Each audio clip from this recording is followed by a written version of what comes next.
Time to wake up with a nice cup of morning roast. Oh, yeah. Featuring Bomani Jones and Joe Shasky. Well, I'm about that action, boss. Take it out! This is the morning roast on 95.7 The Game. Oh, baby, oh, baby, oh, baby, oh, baby. Good morning, everybody out there getting off their graveyard shifts and getting ready for work. If you're at work, what is happening? Drive safely on those roadways. A lot more traffic coming in these days. And by the way, did you see the gas prices go back over? They're over $6 again. $6 a gallon. But anyway, we won't complain about that today on the Morning Roast. Good morning to you, Shasky, Spadoni. We got Lubman, and we got Craig Mack in the building. Craig Mack working on the graphics. We got Lubman out here not rocking any Miami Hurricanes gear this week because they stink. And Spadoni, he's just in a bad mood because the Raiders stink. Did you know that Miami, and I'll just quick aside here, college football, Miami hired the assistant coach of the year to put on that staff with Mario Cristobal. The guy from Michigan? Yes. Offensive coordinator, yes. What's his name? Josh Gaddis. Josh Gaddis. I call him the Kyle Shanahan of the ACC. Oh, don't you start. Bomani Jones going to join us at 7:30. He'll have takes on. I didn't even know they had an assistant coach of the year. Assistant coach of the year. That graphic, they have that in the NFL now. I didn't know. That graphic flashed up on the on during the Miami game maybe 2 or 3 weeks ago, and I was like, what? No, they've got that in the NFL now. I didn't even know that existed. Shanahan won the assistant coach of the year when he was with the Falcons as the offensive coordinator. Oh. Yeah, no, Shanahan's got some hardware, That must have been done before the Super Bowl. It was voted out before the Super Bowl, yes. Bomani Jones will join us at 7:30. Did you hear who's coming back? Who? You didn't hear? Who's coming back? Dude, this is a monumental day. You didn't hear about this? No. Probably one of the greatest characters in all of the land. Oh, Deadpool? Wolverine? Yeah, I saw that. Wolverine is returning. I saw that. Can't wait. Oh, you guys are going crazy over there. Of course. I mean, that's cool. Deadpool's a good movie. The series of Deadpool is very, very good. It's hilarious. Ryan Reynolds. So it's going to be Wolverine and Deadpool. Well, so in the comics, they kind of like were not enemies per se, but like they would always cross paths, right? And there would be these crossover episodes in the comics. Sometimes they would be together. Sometimes they'd be kind of against each other. Depends on which volume you're looking at. Dude, I can get with that. Okay, so I like Deadpool. I like Wolverine. I like Spider-Man. I like some of the Avengers. Yeah. Oh, you lose me when you talk Star Wars. No, that's okay. That's okay. So Lord of the Rings. The question that I was asking the boys, and I'll ask you this, and it's just something fun on the side for the first hour. You know why? You know why we need fun? Because a lot of people say we're not having fun. Oh, I'm having a lot of fun today. I've got some solutions. No, I'm not today. I'm talking about the last 2 weeks. What about this show does not sound fun lately? Well, I mean, seriously. It's been a blast. People are like, these guys need to laugh. Somebody tweeted at me, you guys need to laugh a little bit when you talk 49ers. People that do that, I'm Big Sean. You. All right? So don't worry about it. Oh, here's what I would say. That was it was bad. It was that bad. was really bad. It was bad. I don't F with you. You can say it. It's not the whole thing. You can say F. I guess I got to take the bullets here. Jeez. So I want to ask this question. When I think of Mark Hamill, I only can think of him as Luke Skywalker. Okay? Okay. When I think of Hugh Jackman, he's been in so many other movies. Right. I synonymously associate him with Wolverine. Okay. Who else in pop culture do you think of as one specific character? Wow, like that's a great Sean question. Penn, for example. He's been in a million movies. Color's one of my favorite movies of all time. Right. But he's Spicoli. Right. He's gonna always be Spicoli to me. Yeah, Al Pacino's always going to be Michael Corleone. Okay. Or Scarface. That's what I'm saying. He's been in so many movies. But like Denzel Washington, right? I see him as Coach Boone, but then I see him as like Training the dirty cop, the training kid. But he's in too many good movies. All right, you see what I'm saying? Hugh Jackman. When I think of Hugh Jackman, I instantaneously only think of Wolverine. Yeah. When you think of Mark Hamill, you think Luke Skywalker. Robert Downey Jr., Iron Man. That's a great one. Yeah. That's a great one. That's all. I don't even remember. I don't even know the guy's name, but I think of Thor. And I go, oh, that's Thor. That's Thor. I don't even know his name, but that's Thor. Yep. Harry Potter, whoever that character is. Hey, what's his name? Lubman, you said Chris what? Chris Hemsworth. Chris Hemsworth. Neil Radcliffe for Harry Potter. Yeah, Harry Potter. There you go. I'm just not into that one. I mean, you want to talk about nerds and Harry Potter. Come on. Hey, very educational. That's on the bottom rung of the fantasy section. You just came out and said you were so excited for Hugh Jackman because Wolverine. You're talking about Harry Potter fans. This is all the same. But listen, Harry Potter, I got to say, man, I didn't know it was a thing. Oh, it's I was humongous. working at UPS, and we had a special day of like, oh, it's Harry Potter Day, where all these trailers come in with nothing but Harry Potter books. It was all Harry Potter. I mean, like, yeah, we got extra hours for it. I was like, damn, Harry Potter's a big deal. Yeah, it was like 54-foot trailers, multiple of just Harry Potter books filled to the brim. Wow. It's like Harry Potter's a big thing. Or it was a big thing. And we're going to get into sports. Believe me, I've got some solutions. Yeah, Sly, Rocky, 408, Comcast You know what? Business That's Text a Line. good one. That is Sylvester good. Stallone. Rambo. Yeah, but he is Rambo, too. Yeah, but I see him as Rocky, though. I see him more as Rocky. You don't see him as Rambo? You better get some body bags because if you're going to go after John Rambo out there in the middle of nowhere. Could you release Rambo today?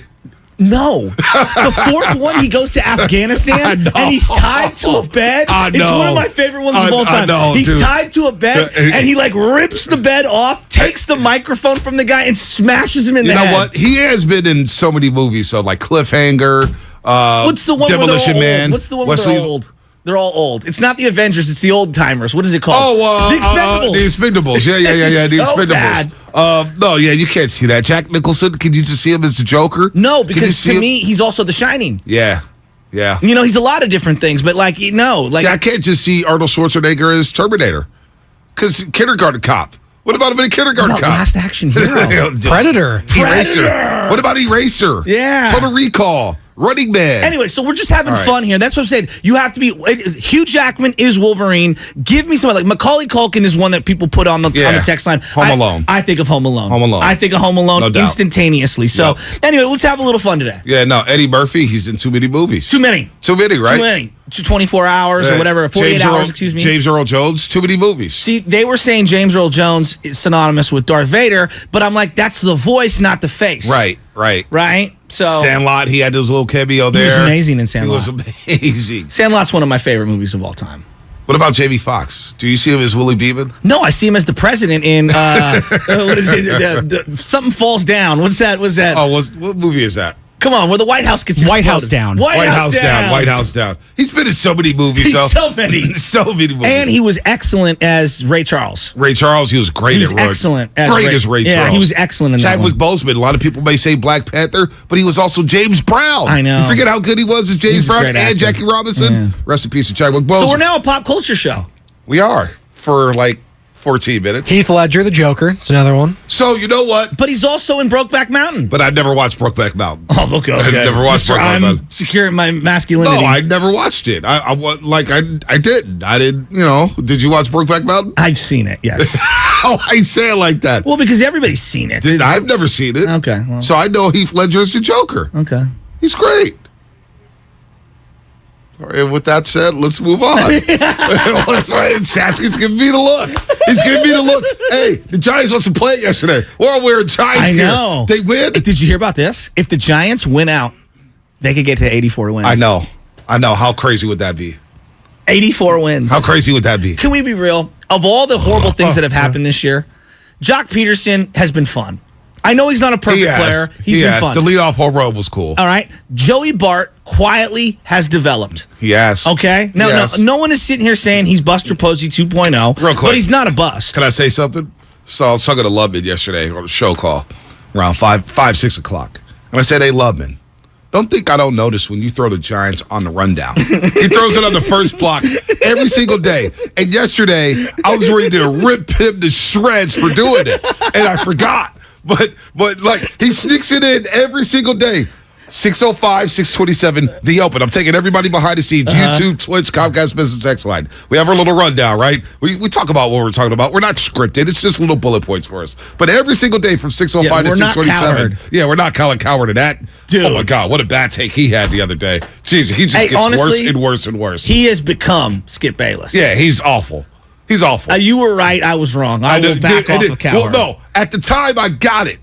And it's gone total heel. He said, hey, how come we give Brady and Stafford a pass and we don't give Jimmy Garoppolo a pass? Let me think. Because Garoppolo's not Matthew Stafford. Yeah, exactly. Tom Brady. Although Stafford will throw him up. He will, and he's going to throw him up on Monday night. Yeah. He will throw him up to the 49ers. It's going to be I like the Niners this Monday. 605 to 627, The Open. Giants beat the Rockies 5-2. They finished 9-4 in the City Connect jerseys. 17-5 all time since unveiling the City Connects July 9th. 9-4 this year, the City Connects. Maybe we need to wear the City Connects every single day. You know what the City Connect jersey is? I'm a transplant. That's what that is. That is a flag to tell me you're not from here. So the hats are pretty cool, though. See, there you go. Look, have won 7 of 8. Where was this? Congratulations. We're the Tennessee Volunteers now with that shade of orange. Like, get out of here with that. So, it is a totally different shade of orange. Oh, we're the smoky top Giants. I don't know what was going on back there. Have won 7 of 8. Where was this earlier in the season? Lubman asked on the rundown. Well, it's because we didn't have the Rockies on the schedule and the Diamondbacks. I know. Future face of the franchise, Logan Webb, lowers his ERA to 2.9. Set a career high with 163 strikeouts last night. Yes. At 192 innings, and I know he got pulled, after the 5th yesterday? Yeah. Well, falls just short of a preseason goal of 200. That's it. That's our Giants talk. Listen to Garlic Fries and Baseball Guys for more Giants talk. This is on the rundown. I know. This is why Sam Lubman might be producer of the year. Quick aside on the Giants, and we'll laugh a little and we'll get out. Yeah, let's laugh. I told you that I really do like the quiet development of Joey Bart. Again, he's not going to be Buster Posey. That guy is a Hall of Famer. Joey Bart is an everyday player. Bare minimum, okay? So there's something there. They found something there. The biggest development for this year, on top of Logan Webb, basically cementing himself as a legitimate top-of-the-rotation type of... I don't know if he's an ace. We throw the ace word around. I don't know. Like, Rodon's giving me ace out. Not that Logan Webb's numbers aren't great. Ideally, I'd like him to be at 2, and maybe you have somebody a little more electric as your number 1, but that's neither here nor there. Right. The biggest development... Camilo Duvall is approaching 30 saves. Yeah. He has had a monster season, given how bad this team has been, given how bad the bullpen is, and how upset all of the rotation was throughout the year with all the injuries. For him to right the ship midseason, add another pitch. Now he's got the cutter, the sinker, the slider. Obviously has the straight fastball, but he's kind of backed away from that.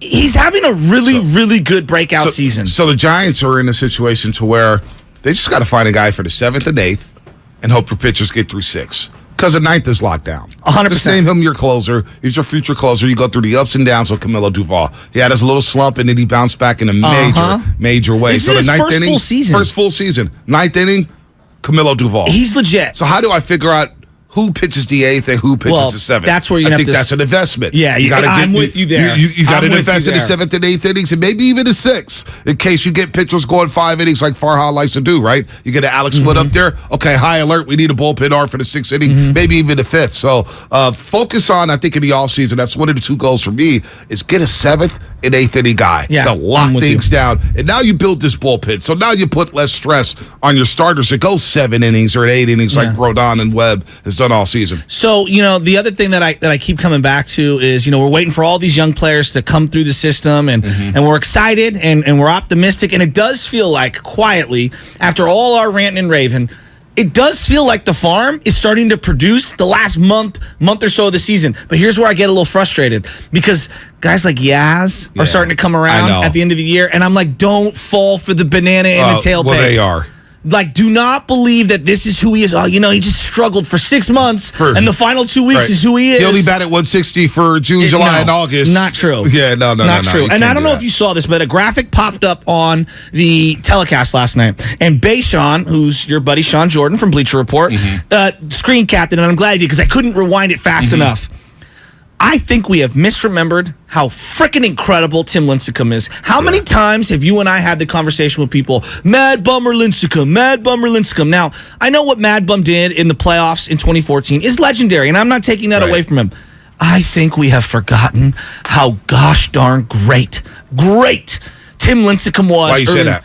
This is the number. I'm going to show you. Why do you say that, though? Because I feel like we only remember 2010 and 2008 and 2009. He carried this organization. You think people it's just been so much time that we moved on from Lincecum that we kind of, like, you could say the same thing about Joe Montana. You could say the same thing about Steve Young. You could say the same thing about Roddy Lott. We talk about Sandy Koufax's little short window, and I'm not saying his 5-year window, which came on the back end of his career because the first 5 years he struggled. Like Nolan Ryan, couldn't find the strike zone. And so I look at Lincecum, I'm telling you, the first 4 or 5 years of Lincecum are the greatest pitching seasons I've ever seen with my 2 eyes. And I saw Jason Schmidt have some dominant years. For the Giants. You say for the Giants. For the Giants. Yeah. For the Giants. Let me give you these stats. I just want to, through the first 79 games of a guy's career with the Giants, all right, Logan Webb has 390 strikeouts. Yep. That's a lot. That's a lot. Right? It's top 5. Bumgarner, 408. Matt Cain, 414. This is through the first 79 starts. John Montefusco, the count, 417. Okay, those are all the 400s, basically. Tim Lincecum, 598.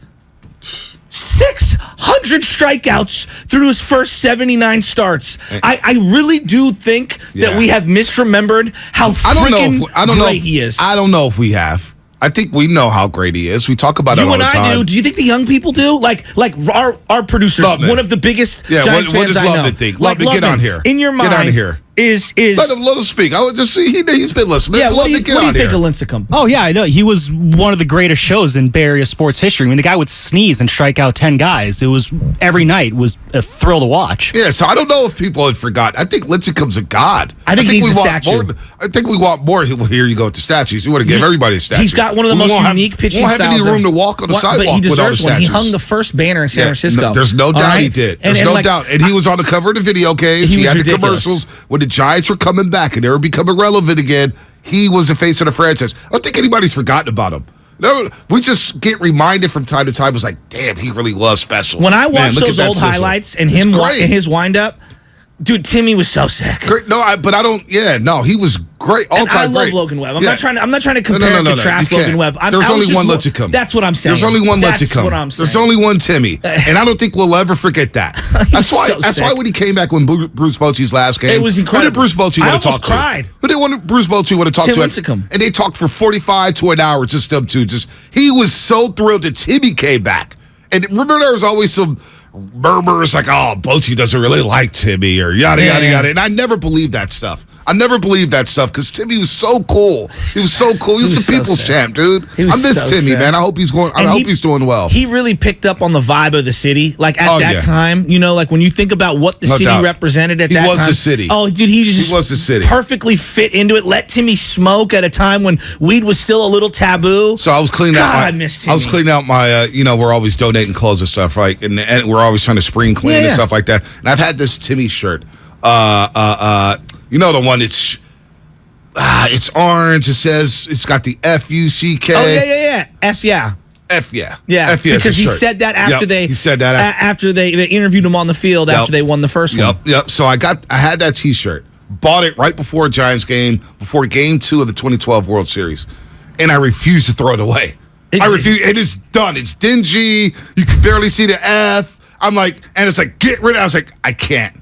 I just can't. This is my one piece of Lincecum gear, and I can't let it go. This guy was special. When you wear that shirt anywhere, or the Let Timmy Smoke 55? Shirt, people know. They just know. So I don't think anybody's forgotten about him. I think you want him to get his due with the Giants. And in due time, he will. I want him to get... Okay, look at... I will say this, though.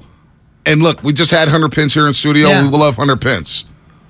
Lincecum, come on, man. We got to take care of this guy. No, that's my point. We can't. We took care of Hunter Pence. 55 needs to be retired. No one should wear 55 again. When you're the guy that hung the first banner, like I don't think that first playoff game against Tim Hudson was one of the greatest pitching games I've ever seen in my life. It may have been better than Holiday's no-hitter that day. Which was the same day. I watched that in the airport. I was like, damn, Holiday's throwing a no-hitter. And then you see Lincecum follow it up that night, and you're like, oh, that's special. Well, and what's crazy was 2010 was kind of an off year for him. Right. Like 2008, 2009, he was dominant. Like just unbelievably dominant. No run support. He was the man. The way I'm going at this is like I want him to get his just due. We need a Timmy Day. I don't know when. Maybe it's 420 every year. Maybe it's April 20th. We need a Timmy Day. I want 55 retired. I want the statue. And B, I know Joe, everyone should. He deserves a statue. What he represented post Barry Bonds, I can't encapsulate it into words. Is he on a Wall of Fame yet?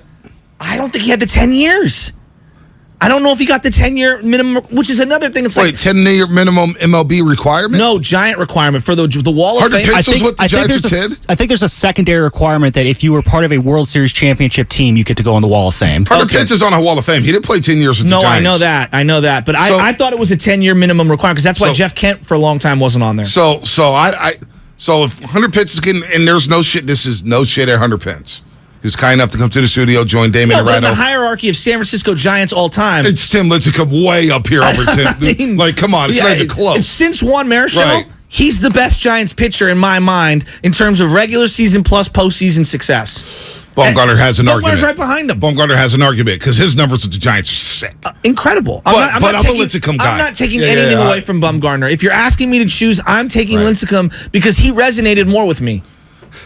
P-Rock on YouTube. We need a Let JG Tin Cook shirt. We need a. Oh, I should have read that first. We need a Jimmy Garoppolo Cook shirt. Let Jimmy cook. I mean, is that Jimmy like cook. Pouring milk into cereal? Is that what his microwaving some Eggo waffles? Like, what are we allowing this guy to cook? Let's get into the 49ers shirt. By the way, I want to bring something up about the Phoenix Suns. You see DeAndre Ayton in his presser yesterday? No, my gosh. I must have been oblivious to Warriors, that. by the way, landed in Japan about 6 hours ago. The Eagle has landed? The Eagle has landed. Put the turkey in the oven? Warriors execute stage 2? Listen to the game. Okay, Max, right? Live, 3 a.m. on 95.7 The Game. That's what's coming up. Brought to you by Fremont Bank. Full service banking. No compromises. To Crick with BetQL. You want to beat the books? New England and Green Bay are two of the NFL's elite franchises, and when they play, it's must-see TV. But here's a tip on how to bet this weekend's game. 5 of the last 6 times these teams have played, the total has gone under. Add that to the fact that all 3 of Green Bay and 2 of the 3 games that the Patriots have played have gone under this year. That 40-point total looks like it might be just too many. I'm Trista Crick, helping you beat the books. Is there a calculator that can't compute in your kitchen drawer? Recycle it at Staples. A shredder that won't shred under your bed? Or a collection of cables cluttering up your closet? Recycle them now at Staples. With Staples Free Tech Take-Back, we'll recycle your old tech free. Plus, rewards members get $5 back in rewards. So if you have modems, mice, and mobile phones making a mess of your home, recycle them now at Staples. Limit 1 reward per month. Redeemable in-store only. Exclusions apply. Visit staples.com/recycling for details. It's easy to think all money managers are pretty much the same. But at Fisher Investments, we're clearly different. Different? How? You sell high commission investment products, right? No. Fisher Investments doesn't sell any commission-based investment products. Well, you must earn commissions on trades. Nope, never at Fisher. We're a fiduciary obligated to act in our client's best interest. It's the highest standard of care for a financial advisor. How do you know what's in their best interest? We get to know our clients and then tailor a portfolio based on their goals and needs. But you probably sneak in some hidden and layered fees. No, we have one transparent management fee, structured so we do better when our clients do better. Wow, you really do look out for your clients. That's because our top priority is helping them achieve a comfortable retirement. It might be why most of our clients come from other money managers. Visit FisherInvestments.com to find out why investors like you switch to us. Fisher Investments. Clearly different money management. Investments and securities involve the risk of loss. This football season, adopt a new tradition that's sure to turn fans into family. The Jim Beam Highball. That's beam and soda over ice with a lemon slice. Share one at the stadium or make one at home. Kentucky Straight Bourbon Whiskey, 40% alcohol by volume. Copyright 2022, James B. Beam Distilling Company, Claremont, Kentucky. Drink smart. Have you ever hired a commercial painting company, then been stuck managing your own project? Hi, this is Matt Jesse, president of MB Jesse Painting. We know how busy you are and that you need professional painters who are actually professionals. My team has the experience, training, and credentials to get the job done. If you've been waiting for the right time to paint, this is it. Call 855-MB-JESSE today or visit us online at mbjesse.com. MB Jesse. Diabetes, high blood pressure, anxiety meds, everyone's on them. If you're a 50-year-old male, maybe a bit porky, and you may even have type 2 diabetes, $1 million of term insurance may only cost you about $200 a month. Call Term Provider. Speak with Big Lou at 800-200-1966. Big Lou will find a term life policy for you even if you have type 2 diabetes, are overweight, or have high blood pressure. Term Provider has helped thousands of people like you who think they can't afford term life insurance. To buy $1 million of affordable term life for you, all you need to do is call Big Lou at 800-200-1966. Lou will make sure the scales are tipped in your favor. Call 800-200-1966. Big Lou will answer your call and work to fit you into a term life policy that you can afford. Remember, Big Lou's like you. He's on meds, too. Call 800-200-1966. 800-200-1966. Do you think all premium fuels are the same? Well, your engine doesn't. Shell V-Power Nitro Plus helps keep your engine running like new because it's engineered to defend against 4 main engine threats: gunk, wear, corrosion, and friction. So next time, choose Shell's most advanced fuel ever. It's fuel for thought.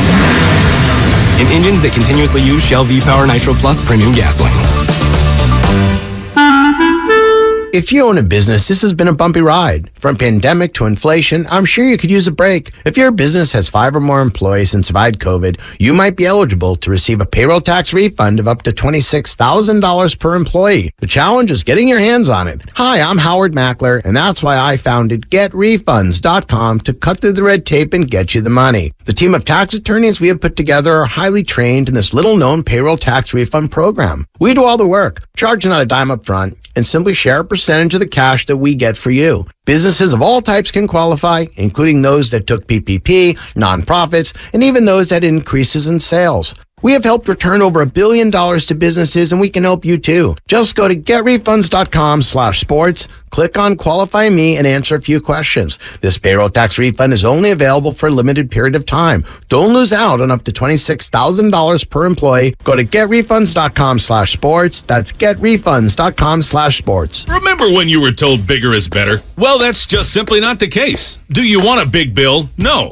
A big burden? No. What about a big bulky tank water heater taking up space in your basement? No, I didn't think so. What you do want is to make all of those things smaller. Navien tankless water heaters are more efficient and take up less space than outdated bulky tanks, with cutting-edge features that improve safety, simplify processes, and increase capabilities. Once you go Navien, you'll never go back. Learn more at tanklessmadesimple.com. I wanted to know why some people who get COVID-19 get it so bad. I found out it may be because they have a high risk factor, such as heart disease, diabetes, being overweight, smoking, and asthma. Even if symptoms feel mild, these factors can increase your risk of COVID-19 turning severe. So if you're at high risk and test positive, there are things you can do, like asking your healthcare provider if an authorized oral treatment is right for you. Learn about an option at treatcovid19.com. This message is sponsored by Pfizer.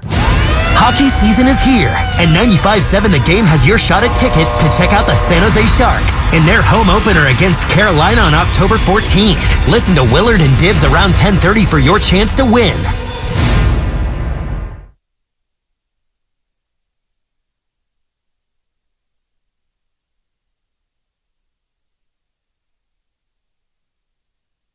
This is Stephen Curry, and you're listening to The Morning Roast with Bonte and The Butcher on 95.7 The Game. Steph? Oh, Steph. Call him Tokyo Steph. Tokyo Warriors. They're in Japan to play the Wizards for 2 games. Then they'll be back on the homeland. The Warriors arrived in Japan 6 hours ago.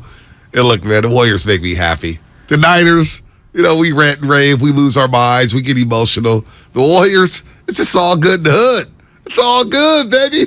I got to ask you some questions. What's that? So you were at Media Day on Sunday. I was at Media Day on Sunday. Okay. And you were shooting commercials for NBC? Yeah, we're doing some commercials, doing some scripts, doing some promos. Did my name get brought up at all? You're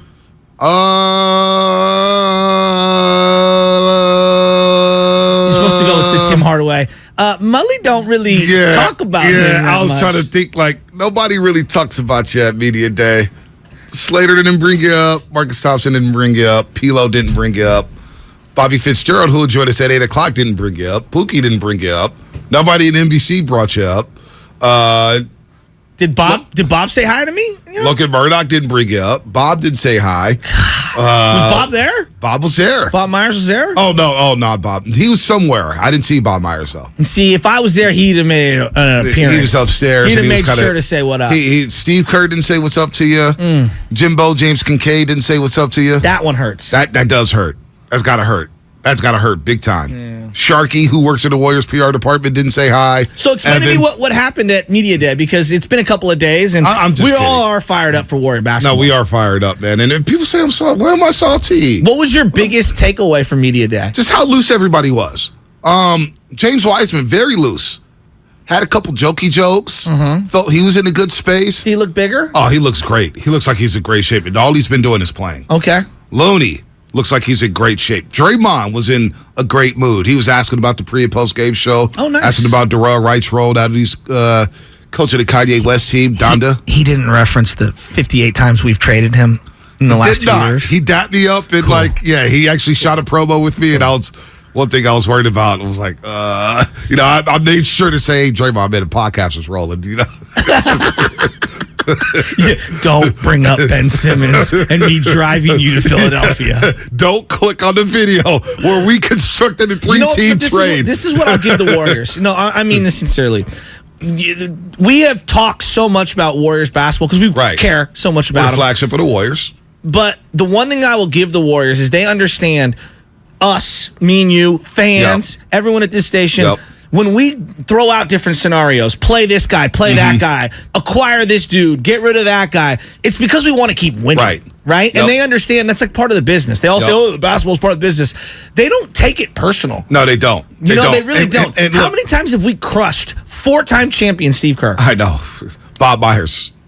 Anderson Varejao. You bring Anderson Varejao's name up, someone somewhere's head explodes. Triggered. Because Steve Kerr kept him in too long. Triggered. Right? Triggered. So, and like Draymond Green, I don't think we can talk enough about the finals. He played outstanding in the last quarter of Game 4. And then 5, and then 6. Because 5, he was he was unplayable for 3.5 quarters. Remember Game 2, he went just completely psycho? I still have videos on my phone of me in the upper bowl. Right. And the screw you Draymond chants that were way more explicit than that. Jordan Poole, great mood. I mean, just absolute great mood. Did you see what he did? He signed with Dockers. Yeah, I saw that. He's a new Docker guy. He looks my good. wife's got the insights over there at Levi's and Dockers, and he's one of the new people. It's a perfect brand for him to be paired with. So, they were doing some social stuff for NBC Sports Bay Area where where players had to pick between the A's and Giants. Okay. And Jordan Poole's like, oh, no. I'm Bay Area through and through. And he put both hats on. Oh, so Kozumore's somewhere got his I said, JP, you can't do that, man. Split captain goes, no. This is setup. You're not going to get me in hot water with the East Bay fans or the West Bay fans. So who chose the A's? Moses Moody chose A's. I did see him, and I booed him. I said, boo. But they were just in a great mood. They were light and Are they saying boo or boo earns? Simpsons. Yeah, I remember that. But what was the dance when Homer Simpson became the mascot and he went to the big league club? Oh, I forget what it was. The Isotopes. The Isotopes. What a great name. What a great name. Tope Swin. Tope Swin. But Dancing Homer is what his name. And they booed him. They didn't even like him. They were like, get this guy out of here. But no, they were all in a great mood, man. And it's funny you mentioned Draymond Green. That's all I think about. I was like, he's coming to me. Oh, he's going to ask me about the Ben Simmons 3-team trade that had everybody saying, this could actually work. And 86,000 views. 86,000 callers said, we'll drive him to the airport for Ben Simmons. Would we do that now? Hell no. We wouldn't do that now. Was he looking spry? Because I am worried about that back. He looked really good. Okay. He looked really healthy. It's not him running around, It's not him running around, but he looked good. He looked like he's in great shape. That's been the thing with Draymond Green coming in a little overweight. Last year, he didn't come to the start of training camp. He looks ready to roll. Well, I do have this just overall sentiment that the team's going to look a lot different moving forward after this year. This feels like to me, maybe I'm getting too ahead of myself. Who knows? But I really want to sink into whatever this year is. Right. Because I don't know what the future holds, but it feels like one last great ride. But you know what? I got to say, they all feel like they want to stay. Like Andrew Wiggins, for example, low-key funny. He's doing his media shoot. I'm standing there with Marcus Thompson and Pilo. And then Wiggins is like, oh, man, I'm tired. And it's just, he's so funny. And he's so at ease here with the Golden State Warriors. And we're like, man, what you so tired from? Man, I've been here since 9 o'clock, man. I got to be here till 5. Then I got to go home. My 2 girls going to be running to me. But he's just, Andrew Wiggins is so chill. And you just talked about how Lincecum embraced the city and the culture and the vibe. I feel like Wiggins has done that too. Well, and I noticed that his wife really loves it out here as well. I've seen some of her social media posts. I don't follow her, but you know when other people follow and it like floats onto your timeline? It seems like she not only loves the team and the organization, but they love the area. They love the area. Yeah. Love it. So, Spadoni, we're airing the Warriors game, so correct? 3 a.m.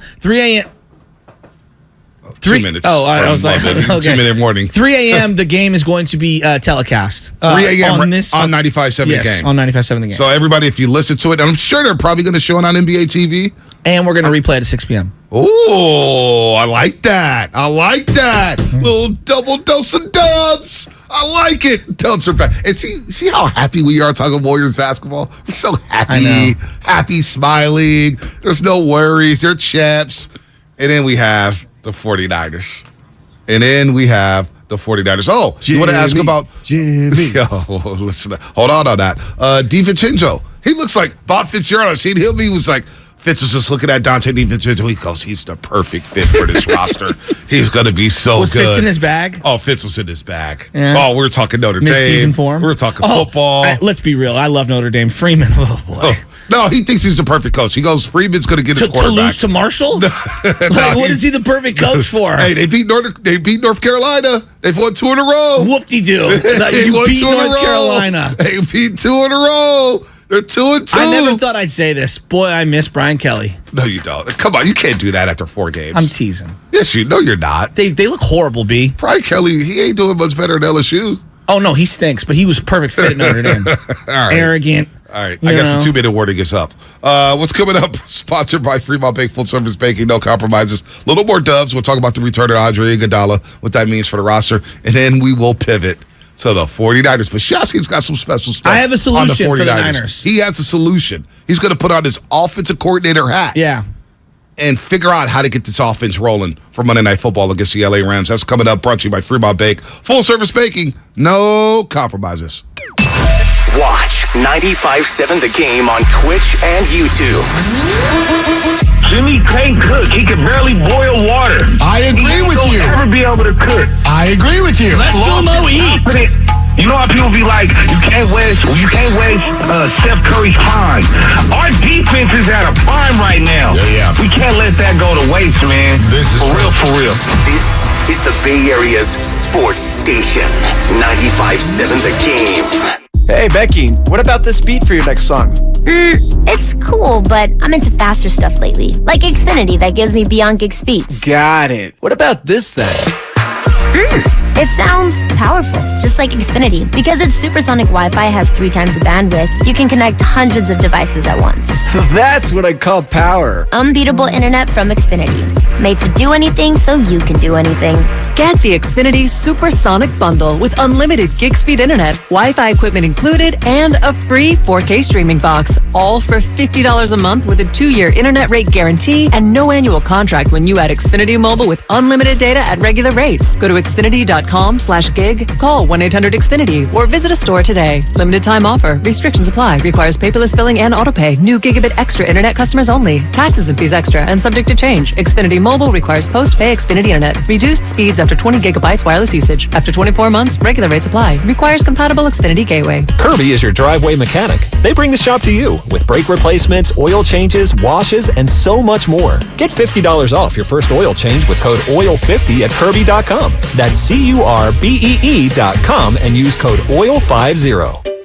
Finding great candidates to hire can be like, well, trying to find a needle in a haystack. Sure, you can post your job to some job board, but then all you can do is hope the right person comes along, which is why you should try ZipRecruiter for free at ZipRecruiter.com/free. ZipRecruiter doesn't depend on candidates finding you. Its powerful technology identifies people with the right experience and actively invites them to apply to your job. You get qualified candidates fast. So while other companies might deliver a lot of hay, ZipRecruiter finds you what you're looking for. The needle in the haystack.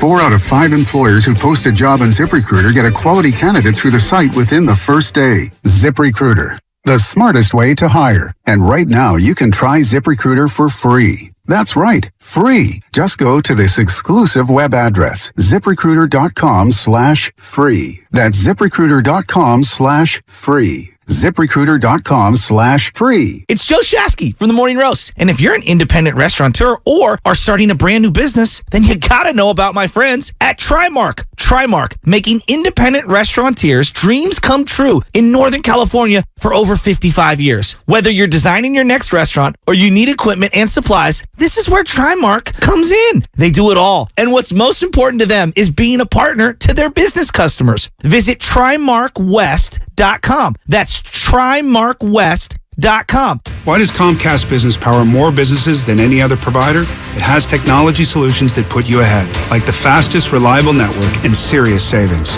Whether your small business is starting or growing, you need Comcast Business. Comcast Business, powering possibilities. Get started with fast speeds and advanced security. Together for just $69.99 a month for 12 months with a 2-year agreement. Limited time offer. Restrictions apply. New 50 megabits per second internet. Security edge customers only. EcoBill and autopay required. Equipment taxes and fees extra and subject to change. Most reliable based on RootMetrics US report. Results vary. Not an endorsement. UCSF Sports Medicine Center is dedicated to treating every type of athlete, from kids to adults, amateurs to elite professionals. As one of the best orthopedic programs in the nation, UCSF has programs to optimize an athlete's performance and the latest advancements to treat the most complex sports injuries. With locations throughout the Bay Area, now including Marin, Walnut Creek, and Redwood Shores, it's even easier to make an appointment today. Visit ucsfhealth.org so you can get cleared to play.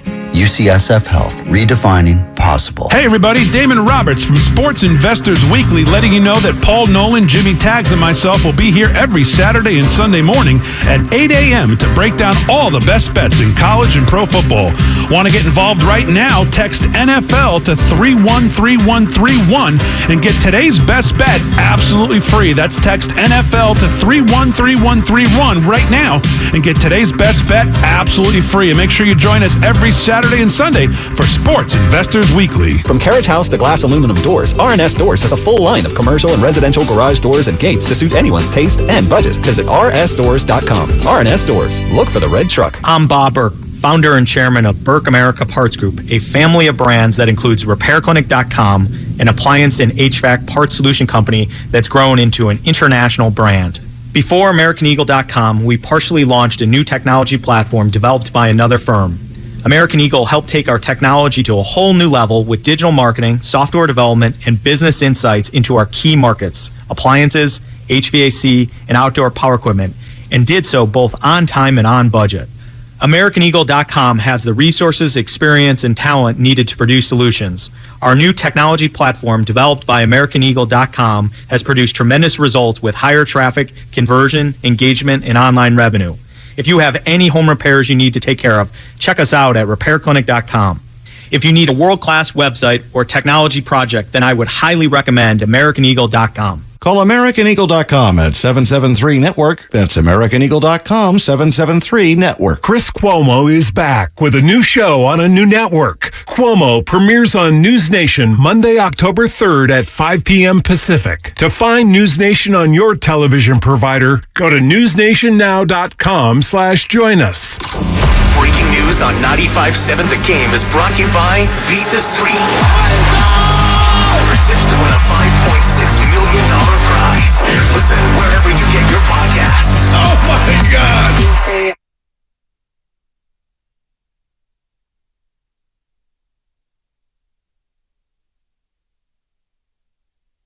Captain Sailor Jimmy G.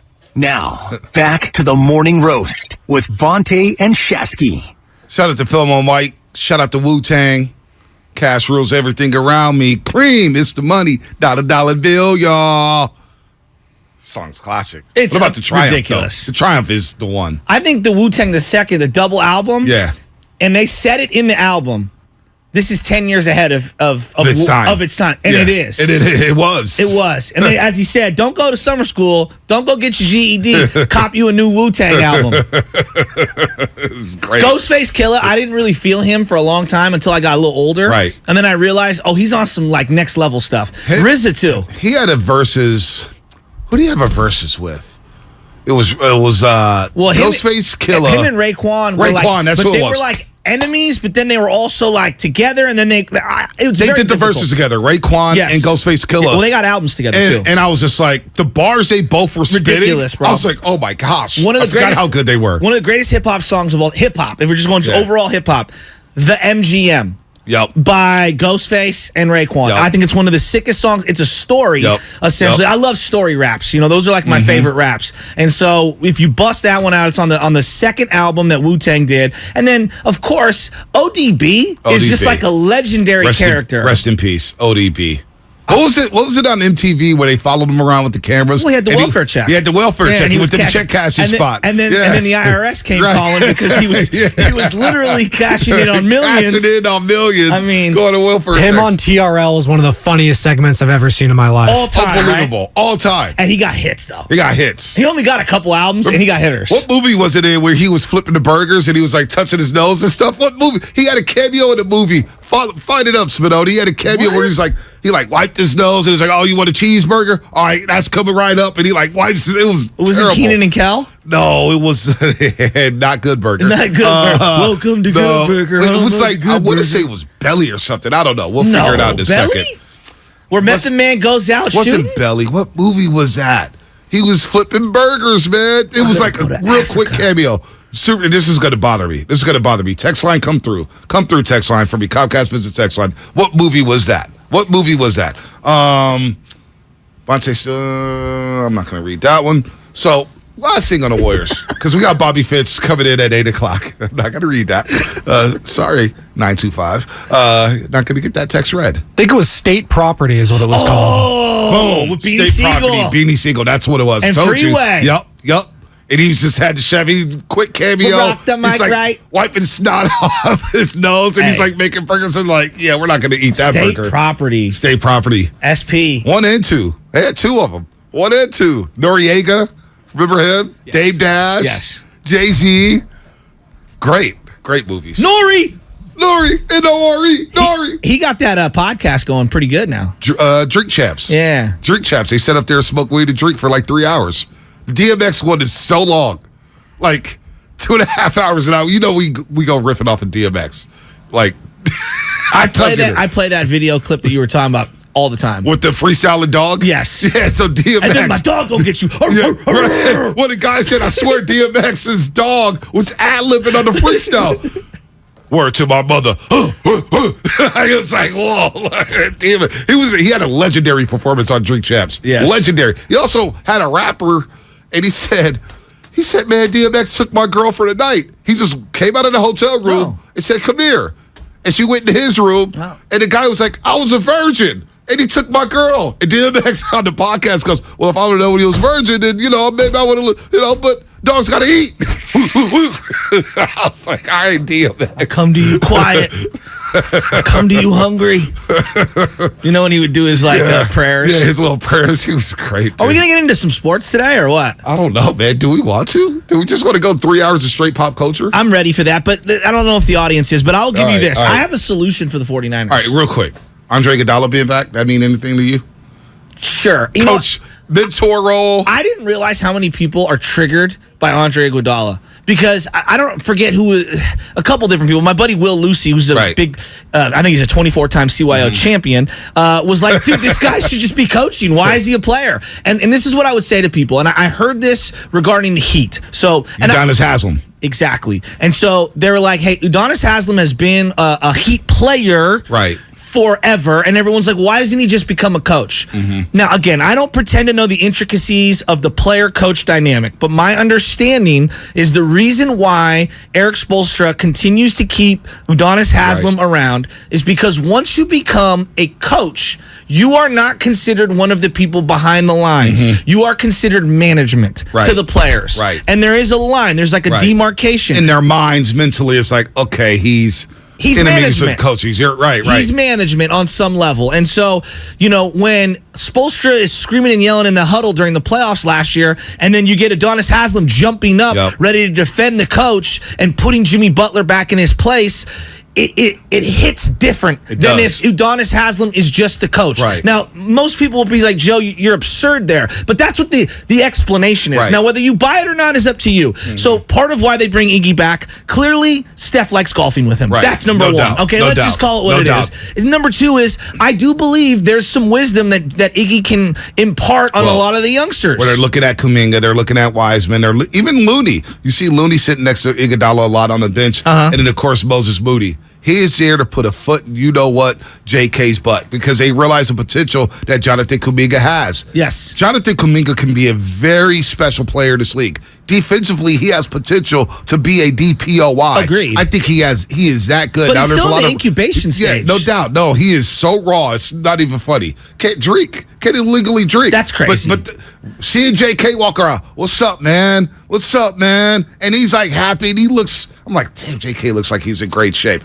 Iguodala being on the end of the bench is not the worst thing in the world. And there is something there. There is something there to helping the youngsters and seeing things on the bench. So when they do get into the game, like Jordan Poole, they had the game on yesterday, Game 5 of the NBA Finals. I was watching it last night, Celtics-Warriors. They were replaying the game, and Jordan Poole had a terrible stretch in the second quarter. And Iguodala was on the floor, and he's like, every possession, talking to Poole like, looking at him, and then when they get to the bench, he's like, hey, you got to see this. Yeah. This is why I do this, and you got to do this. And then later on in that game, what happened? He had the third quarter explosion, carried over into the fourth quarter. Warriors win Game 5. They go 3-2 and seal the deal at 6. So I like Iguodala being back. I have no problem with it. No, I don't have a problem with it. And the only thing I would say to Iguodala is just, dude, don't bring up the money thing. Well, to everybody. that's always going to happen. Yeah, but that's triggering to people, and I feel like it's just a little condensate.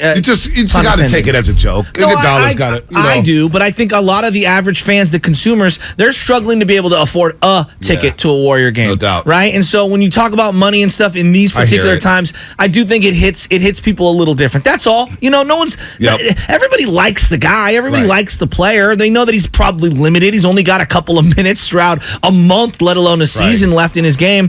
But that's one thing I did notice, B, when I was at the games in Boston, is that everyone's going crazy, right? Frenetic at these timeouts because, the crowd's going nuts and they're on the road. Iggy's the first guy off the bench going toward the players that are coming off the court, and he's putting his arm around some of the younger players, and he's talking to them, and I'm saying, look, this guy's been in so many big-time games. They have to listen to him and have to respect him. So I think it's a great move for the organization. It's a great move for the organization, and I can't wait to have the Dubs back again. You can listen to the game live on 95.7 The Game at 3 a.m. Friday morning. We'll replay it Friday night at 6 p.m. Warriors and Wizards, their first preseason game, first action. So we'll see a little bit of everybody. PBJ is out there. A lot of people like it. PBJ. Rollins is going to play. So it's going to be a lot of fun. Who doesn't like PBJ? Yeah, I mean, everybody likes PBJ. You got to have milk with it, though. You do. Or juice. You can go juice with peanut butter and jelly? I like Are you serious? I like apple juice with peanut butter and jelly. I do. That might be the worst take you've ever had. It's great to try apple juice. Put that on the poll right now. You could go apple juice with peanut butter and jelly. Yes or no? It's whole milk only. No. You can't do whole milk. You could do apple juice. You could do orange juice. You could do Capri Suns. Is this a safe space? You could do Capri Suns. I'm telling you. Is this a safe space? Yeah.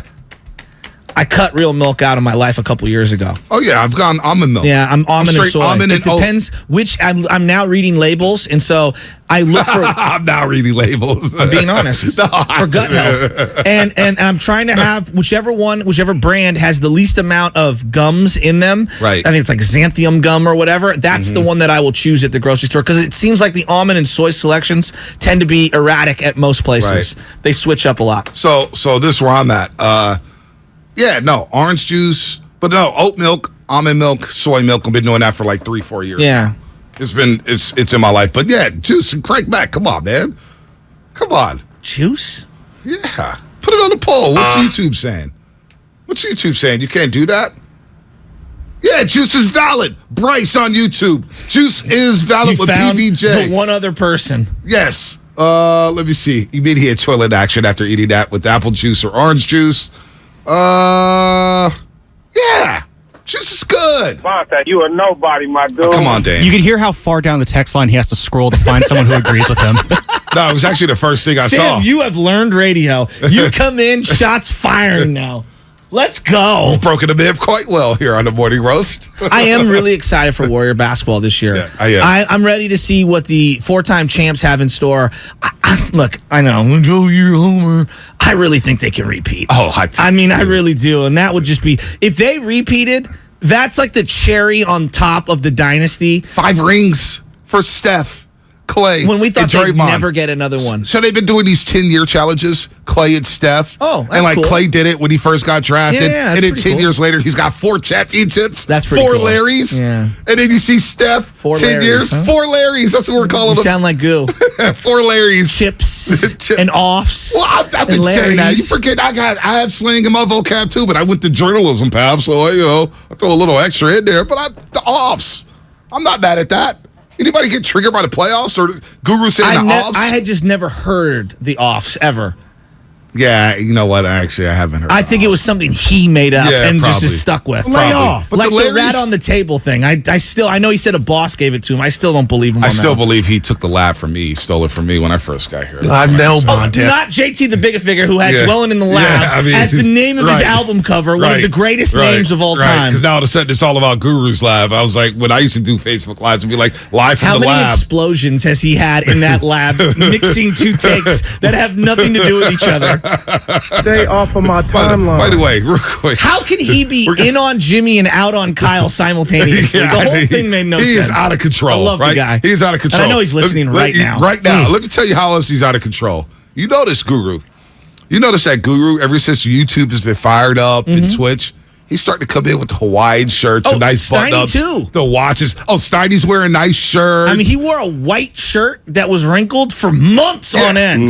I mean, these guys are trying to dress up now for YouTube from 12 to 3. He keeps getting those $140 haircuts. Hey. Steiny. Spadoni knows. There's a lot of DTs going on with Steiny and Guru. A lot of diva tendencies going on from 12 to 3. We're watching and we're listening. A lot of DTs between Steiny and Guru. I got caught up in Garoppolo mania. Oh, did you? Again? Again? That may have been. What's his record this year on gambling? Wasn't he like 4-23? Oh, yeah. It was like, don't liquidate all assets. You will be homeless. And people can't they follow our picks. Shoot or shoot, though.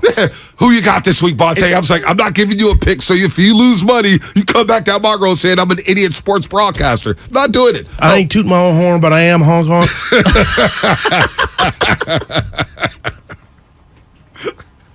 There's a drop for everything. You are listening to He's the unofficial third host. 7 the game. KGMCFN HD1 San Francisco.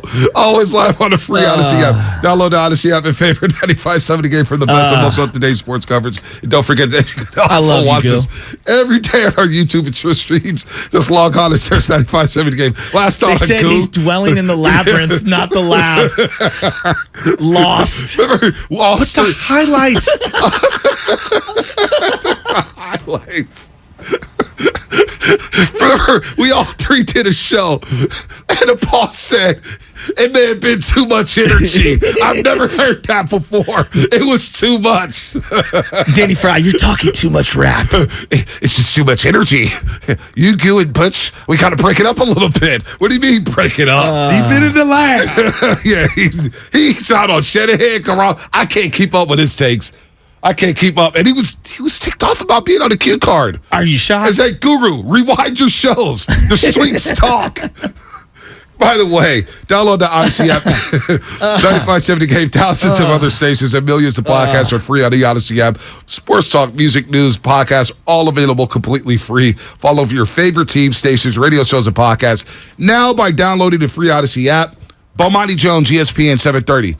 Bob Fitzgerald, voice of the Golden State Warriors, 8 o'clock. We're doing it all today. Talking to the Warriors and Niners. And I want to start off with this because I know you've been waiting on this. Yeah. You have some very interesting things. I have a solution for the Niners. You have a solution. Because this is what Baldy said yesterday on the Morning Roast about the 49ers offense without Mike McDaniel. I mean, I thought they would miss him, and I think they are. It just looks very beige, this offense. You know, I mean, if you've had to put a color to it, it's just flat. I think Mike McDaniels is a big loss because what Mike does, nobody's really willing to. Even if you're willing to put the time in, you don't know really what you're looking at. He just has that skill, and I thought it would. You can replace a running back coach. You can replace a run game coordinator. I mean, they get replaced all the time.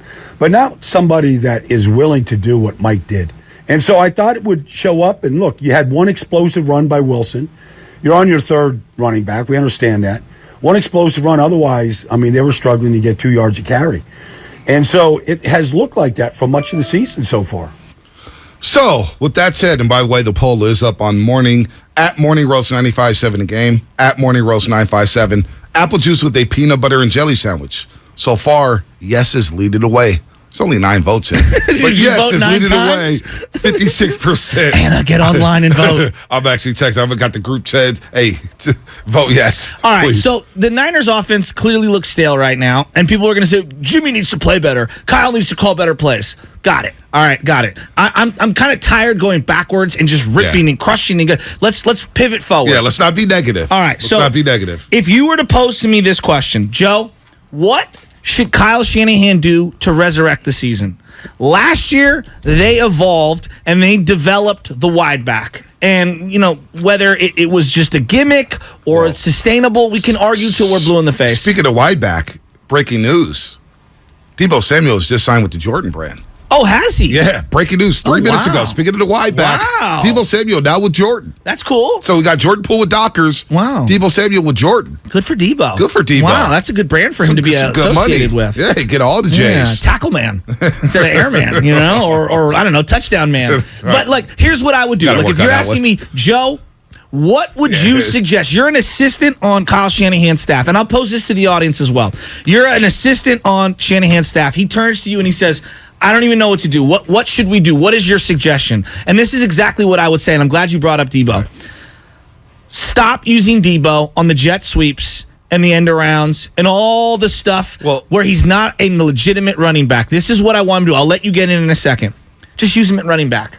Just use him at running back, and here's why. I'll let you finish. Yeah, all right.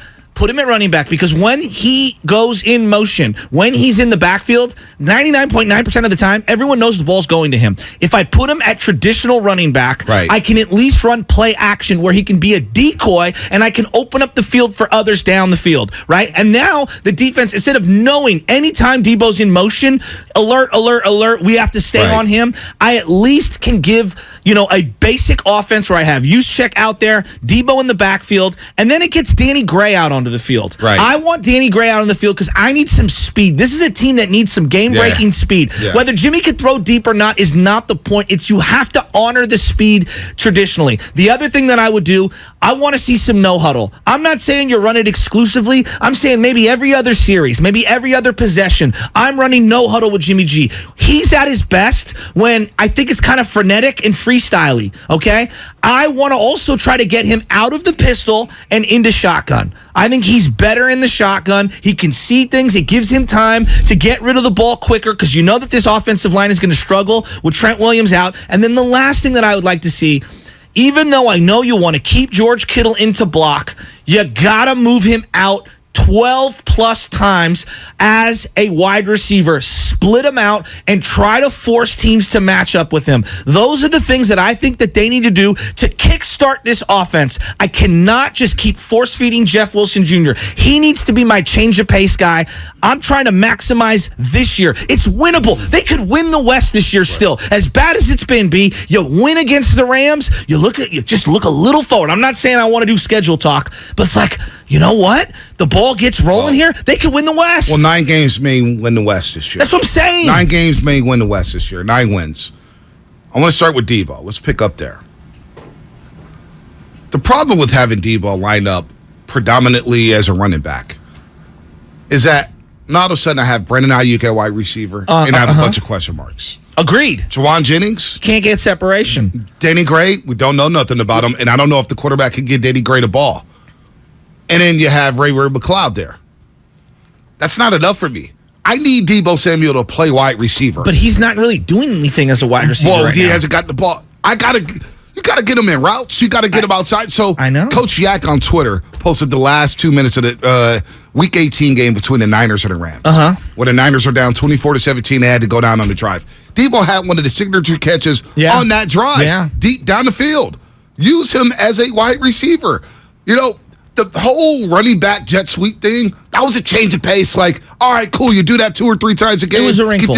But now it seems very predictable. Yeah, and it's predictable. It's way too predictable. I need Debo to play wide receiver because if I take him away from the wide receiver position, then what do I have? You have a third-round pick that you invested a lot of money in who actually has game-breaking speed on a team where it feels like they don't have game breakers. But you don't have a quarterback who could get him the ball down the field. That's why I'm paying Shanahan. I'm expecting him to open it up somehow. That's what I meant. But if the quarterback can't deliver the ball, you got to try something. So like I got to have Debo at wide receiver. I've got to have him running slants, posts, digs, crossers, all that good stuff, right? So I need that. Maybe a little more jet sweep to Brandon Ayuk. Figure out a way to get him the ball more because he's got game-breaking potential. He has speed. He has the ability Surtain had him completely evaporated. That's why I need Debo to play wide receiver. So if Brandon Ayuk is getting covered by Patrick Surtain, because I didn't even care about Debo. They got Jalen this week, and Jalen. But that's what. See, the reason why I like Debo out of the backfield. Think of what the league has evolved into. Saquon, you were talking about. Right. Saquon catches it out of the backfield, left and right. Kamara, McCaffrey, and that's where Debo could still catch balls out of the backfield. They're on Debo. They're on that. You need Debo at wide receiver, but you just brought up running back. I've been yelling this for years. I need special talent at the running back spot. I need a guy who could be a threat out in the backfield and a threat to where defenses are saying, alert, alert, alert. This guy's in the backfield. Let's pick this conversation up on the other side. Plus Bomani Jones at 7:30. We'll do that coming up. Sponsored by Fremont Bank, full-service banking. No compromises. Steiny and Guru. Weekdays from noon to 3. Has Jimmy gotten any better in 5 years? No. Okay, whose fault is that? You only are good as what you're working with. He got him to a Super Bowl in the NFC Championship game. Maybe that was it. They had their chance. Maybe. And that's why he said, night-night, bye-bye. So we know how Kyle feels. He divorced this guy. This is the Bay Area's sports station. 95.7 The Game. Everything, our farm, our stand, our pop-up shop, it really all started when we discovered the benefits of local, raw honey for our family. And then we decided to turn it into a business. We were looking for something to help us get up and running. So we got the Chase Business Complete Banking Account. It's more than a bank account. It comes with Quick Accept, which lets us take card payments anytime, anywhere in the U.S. using the Chase mobile app. Plus, we get same-day deposits at no extra cost. For us, it's more than honey. It's about sharing a little sweetness with the world. Get the Chase Business Complete Banking Account with the essentials you need to help get your business going. Learn more at chase.com/business-complete-banking. Chase for business. Make more of what's yours. Quick Accept is not available in U.S. territories. Enrollment required. Usage subject to approval. Same-day deposits available for payments before 8 p.m. Eastern Time, Sunday to Friday. Fees and rates apply for checking and processing. Limitations and restrictions apply. Participants compensated. Merchant services provided by Payment Tech LLC and WePay Inc. Subsidiaries of J.P. Morgan Chase Bank and a member FDIC. Hey, Becky, what about this beat for your next song? It's cool, but I'm into faster stuff lately. Like Xfinity that gives me beyond gig speeds. Got it. What about this then? It sounds powerful, just like Xfinity. Because its supersonic Wi-Fi has 3 times the bandwidth, you can connect hundreds of devices at once. That's what I call power. Unbeatable internet from Xfinity. Made to do anything so you can do anything. Get the Xfinity Supersonic Bundle with unlimited gig speed internet, Wi-Fi equipment included, and a free 4K streaming box. All for $50 a month with a 2-year internet rate guarantee and no annual contract when you add Xfinity Mobile with unlimited data at regular rates. Go to Xfinity.com/gig, call 1-800-XFINITY, or visit a store today. Limited time offer. Restrictions apply. Requires paperless billing and autopay. New gigabit extra internet customers only. Taxes and fees extra and subject to change. Xfinity Mobile requires post-pay Xfinity internet. Reduced speeds after 20 gigabytes wireless usage. After 24 months, regular rates apply. Requires compatible Xfinity gateway. 1-877 Cards for Kids. KARS Cards for Kids. 1-877 Cards for Kids. Donate your card today. 1-877 Cars for Kids. KARS Cars for Kids. 1-877 Cars for Kids. Donate your car today. Donate your car today at carsforkids.org. Your car, running or not, can be picked up as soon as the next day. No title? No problem. Call 877-CARS-FOR-KIDS or go online at carsforkids.org to donate today. 1-877 Cars for Kids. KARS Cars for Kids. 1-877 Cars for Kids. Donate your car today. Now accepting donations of land, homes, buildings, or any kind of real estate. Do you think all premium fuels are the same? Well, your engine doesn't. Shell V-Power Nitro Plus helps keep your engine running like new because it's engineered to defend against 4 main engine threats: gunk, wear, corrosion, and friction. So next time, choose Shell's most advanced fuel ever. It's fuel for thought. In engines that continuously use Shell V-Power Nitro Plus premium gasoline. Do you have 3 ex-wives and your current trophy wife wants a life insurance policy 3 times the size of the policies you had to purchase for your previous mistakes? If so, you need to call Big Lou at Term Provider, 800-200-1966. Big Lou is intimately familiar with your problems, and if you're 50 or 60 years old and in reasonably good health, a $1 million policy should only cost about $100 to $200 per month. Big Lou may have a solution for your previous policies as well. You may even save enough money to lighten the load on your new $1 million policy. Remember, call Big Lou. He's like you, except he's only on number 2. Call Term Provider at 800-200-1966. That's 800-200-1966 for $1 million in term life insurance that you can live with. Call Big Lou at 800-200-1966. 800-200-1966. When you can't stop, there's Vicks VapoRub. Vicks VapoRub sends powerful medicated Vicks vapors right to the source of your... so you can experience cough relief and breathe easier. Generations of families have trusted Vicks VapoRub to help relieve the worst cold symptoms. So next time you have a cough, reach for the Vicks VapoRub. Vicks VapoRub. Cough relieving is believing. Hurry into the Energy Savings Event at Lowe's. Save energy and save money on select major appliances, including Whirlpool energy-efficient appliances. You can also use less water with WaterSense bathroom faucets, starting at just $19.98. Plus, find other great energy-saving items throughout the store and check your eligibility for rebates in your area to save even more. Don't miss the Energy Savings Event at Lowe's. Selection varies by location. Exclusions apply. Visit Lowe's.com for details. Valid through 9/28. Hockey season is here, and 95.7 The Game has your shot at tickets to check out the San Jose Sharks in their home opener against Carolina on October 14th. Listen to Willard and Dibbs around 10:30 for your chance to win.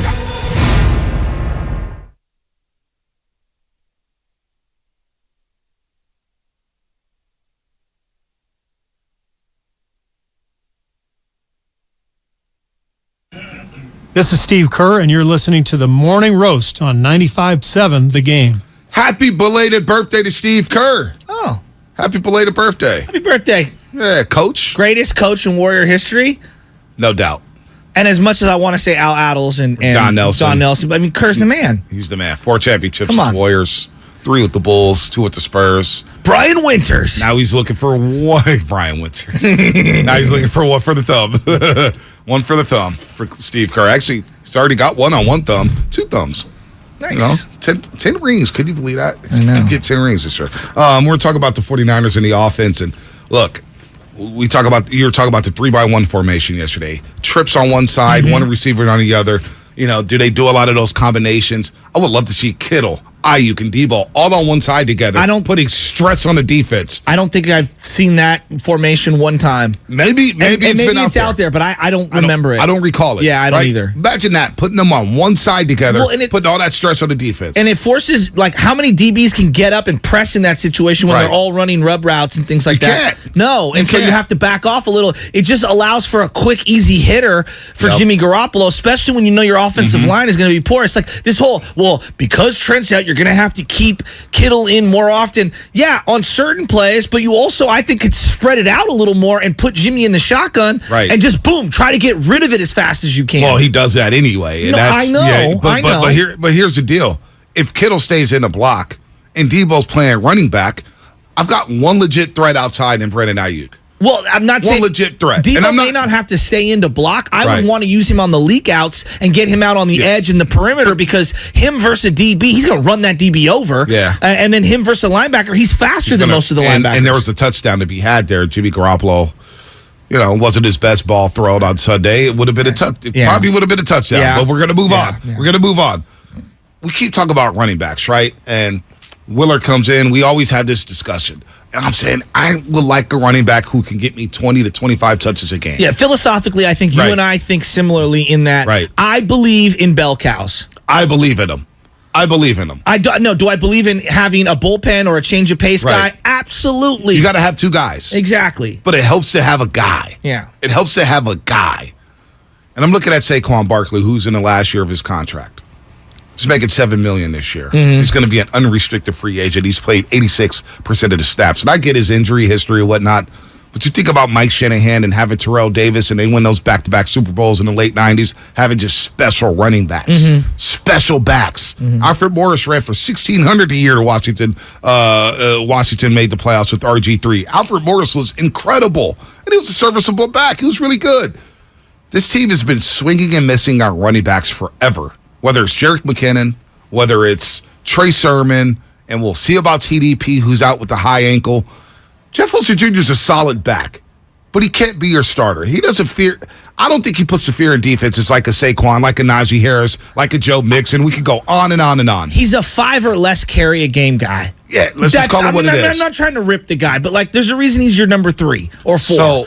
So we'll see Saquon in the contract year, and he's balling right now. Balling because he's got to get paid. I would take Saquon Barkley on this team all day. How many mid-round draft picks have they allocated to running back? That's what I'm just saying. Trey Sermon, TDP. Joe Williams, who retired, didn't even make it past his first ever training camp. They took Elijah in the 6th round. They picked up the undrafted free agent in Matt Breida Matt Breida came and gone. Exactly. He came and went. If you told me, Joe, for a 2nd and 3rd round pick, whether it's, this year, next year, moving forward, I would do it in a heartbeat because I know Saquon Barkley is a butt kicker, and that to me is a Rams kind of a move. Right. The Rams make moves like that. Right. That would be a big time move. And I'm not saying that you have to build through the draft every year, but right now this team needs a little pop. Right. And I think that this is the kind of guy that can do it. And with the salary cap expanding, okay, and the money they just restructured with Trent Williams, exactly, and you just restructured it with Jimmy Garoppolo. I'm with you. There's some money there. He's a 3-down back. There's no denying it. You have no 3-down backs, and if you put him out there in the slot, if you run him up in the backfield, line him up in the backfield, and he's on the linebacker, Bobby Wagner cannot guard Saquon Barkley. No. Most linebackers cannot guard Saquon Barkley. And having that threat to where defense said, okay, now we have to really account for this guy, and now I could play Debo back at wide receiver. Now I could move Debo around in the slot, and now we don't look so predictable. Imagine the backfield with Saquon and Debo with it. Now we're playing Madden here, right? It's fantasy. But, according to the team's play-by-play announcer, he heard murmurs that Saquon could be on the move. I would love to keep an eye on the New York Giants. Yeah. Let's see where they go. Brian Daboll looks pretty good. He does look pretty good. I don't like Daniel Jones at all. I feel like they found a good coach there. Now, it's early. We'll see what the year looks like. What are they going to do with Saquon? They're outplaying what I thought them to be. Let's say they don't get Saquon. They don't do it. They just stay with this particular team. I want to see Deebo Samuel just play the running back position. And I want to be a full-time running back? At this point, I'm trying to make the most of the roster. What about the wide receiver position? Right now, I have a 3rd-round pick in Danny Gray, who I believe to be better. I think he has the potential to be better than whatever the potential is for Jeff Wilson to be better. Okay. If we're ranking them that way. And I'm trying to make the most of the roster that I have. And I hear what you're saying, and I get your point. You can't just use Debo because I don't have a great wide receiver.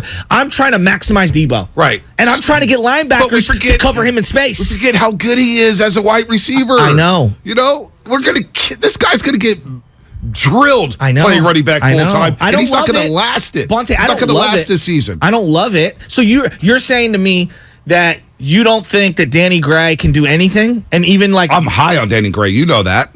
But I just don't know about him. Can he run an out route? Can he run slants? Can he get off a bump and run? Can he play 50 snaps out of 56? Can he move around? Is he going to know to play? Is he going to know to adjust? What's the rapport like with Danny Gray and Jimmy Garoppolo? They haven't had reps together. I know. They haven't had any reps together. And then you have Juwan Jennings. And then I have Brandon Ayuk, and the defense is going to say, okay, if Debo's in the backfield, we're going to roll coverage on Brandon Ayuk, and we'll take our chances with Danny Gray and Juwan Jennings and force them to beat us. Would you coach against the Niners like that? Well, yeah, and Danny Gray, and when I watched him in practice, he couldn't get off the press. Just that just couldn't happen. But when I watched Jimmy Garoppolo through 5 years, and people think this is a knock, this is just how he plays quarterback. He will not throw it unless he sees it open. Yeah. And when I look at a team that doesn't get a lot of separation at wide receiver, Juwan Jennings, although he's a good chain mover and a possession receiver, he gets very little separation. Yeah. And maybe if you get Danny out there, we're not even talking about 12 targets. I'm talking about like a couple targets. Right. No because doubt. if you force a safety to at least honor that multiple times in a drive, it does open up the underneath stuff. Yeah, and we need to open the middle of the field up right now. That's why I can't play Devo primarily at running back, because I understand what you're saying. You want to maximize the contract. You want to give him the touches. But when you line up in the backfield, what do you have? 5 carries last week for 6 yards? Oh, Devo?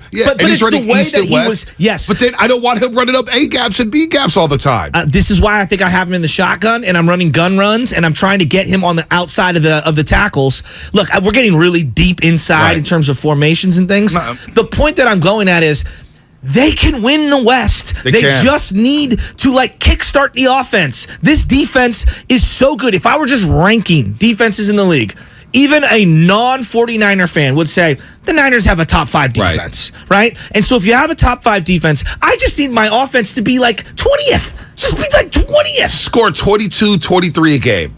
Right now, I would take 14. Wow, that's how bad it is. But they haven't. They've shown no proficiency to be explosive. And then with this offensive line, without Trent Williams, I do think they could get by.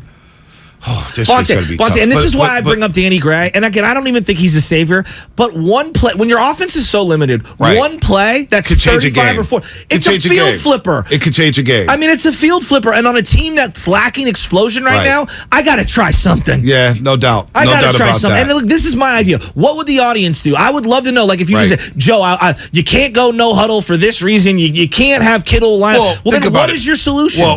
Well, you want to go no huddle with Jimmy Garoppolo after that performance. Jimmy Garoppolo said not having OTAs or training camp hurt him. Now, a week before he said it was like riding a bike, right? But they just need Jimmy to be better. Right now they have no other option but to see if Jimmy can do anything. And right now you need a jump start. So we can't go backwards. Well, Bomani Jones is going to join us in 3 minutes. Bomani Jones, ESPN. He's got some thoughts on Shanahan, the offense. It'd be very interesting to see how people think outside of the Bay Area about the 49ers and Kyle Shanahan. Bob Fitzgerald's going to join us at 8 o'clock. He'll have thoughts on the Warriors and, of course, the 49ers as well, because he's called Niner games. He knows the Niners inside and out. I hear you, Shasky, trying to find a solution. Well, maybe it's Jordan Mason with 6 or 7 touches as opposed to 1. Can I see what Jordan Mason has? Just see him a couple times. Can I see what Jordan Mason has? 1 carry against the Denver Broncos. Now, maybe there's a reason. Maybe there's a reason why Tevin Coleman's back. There's a reason why Marlon Mack is here. Tevin Coleman's a nice guy. Come on, Tevin Coleman. He got the year in 2019 that everyone points to. He had 350 yards. He had 1 good game. It was against Minnesota. It was in the divisional round. He had a cup. That's not fair. He had a big Carolina when game. you run for 340 in a season, that's not a good year. He ran for over 500. He ran for over 500. He did. Tevin Coleman is scaring no one at this point in his career. At this point, he's not scaring anybody. I didn't say that. But we can't go back and take away what he did in 2019. If we're going all the way down to the Tevin Coleman rung on the ladder, might as well see what Danny Gray's got or Jordan Mason's got. Let's see some of these other guys. You invested a 3rd-round pick in the kid, and you can say, Joe, he was drafted specifically for Trey Lance. Great. Make it work with Jimmy. You have to. They have no other option. I hear you, man. I hear you. I mean, they got Colton McKivitz starting at left tackle. You better be creative. That's why you have to be creative, but that's why you may be limited. And George Kittle, you look at his 51 and 56 snaps, and yes, I would love to see Kittle line up wide. He lined up in line 38 times, and in line means on the line of scrimmage next to a tackle.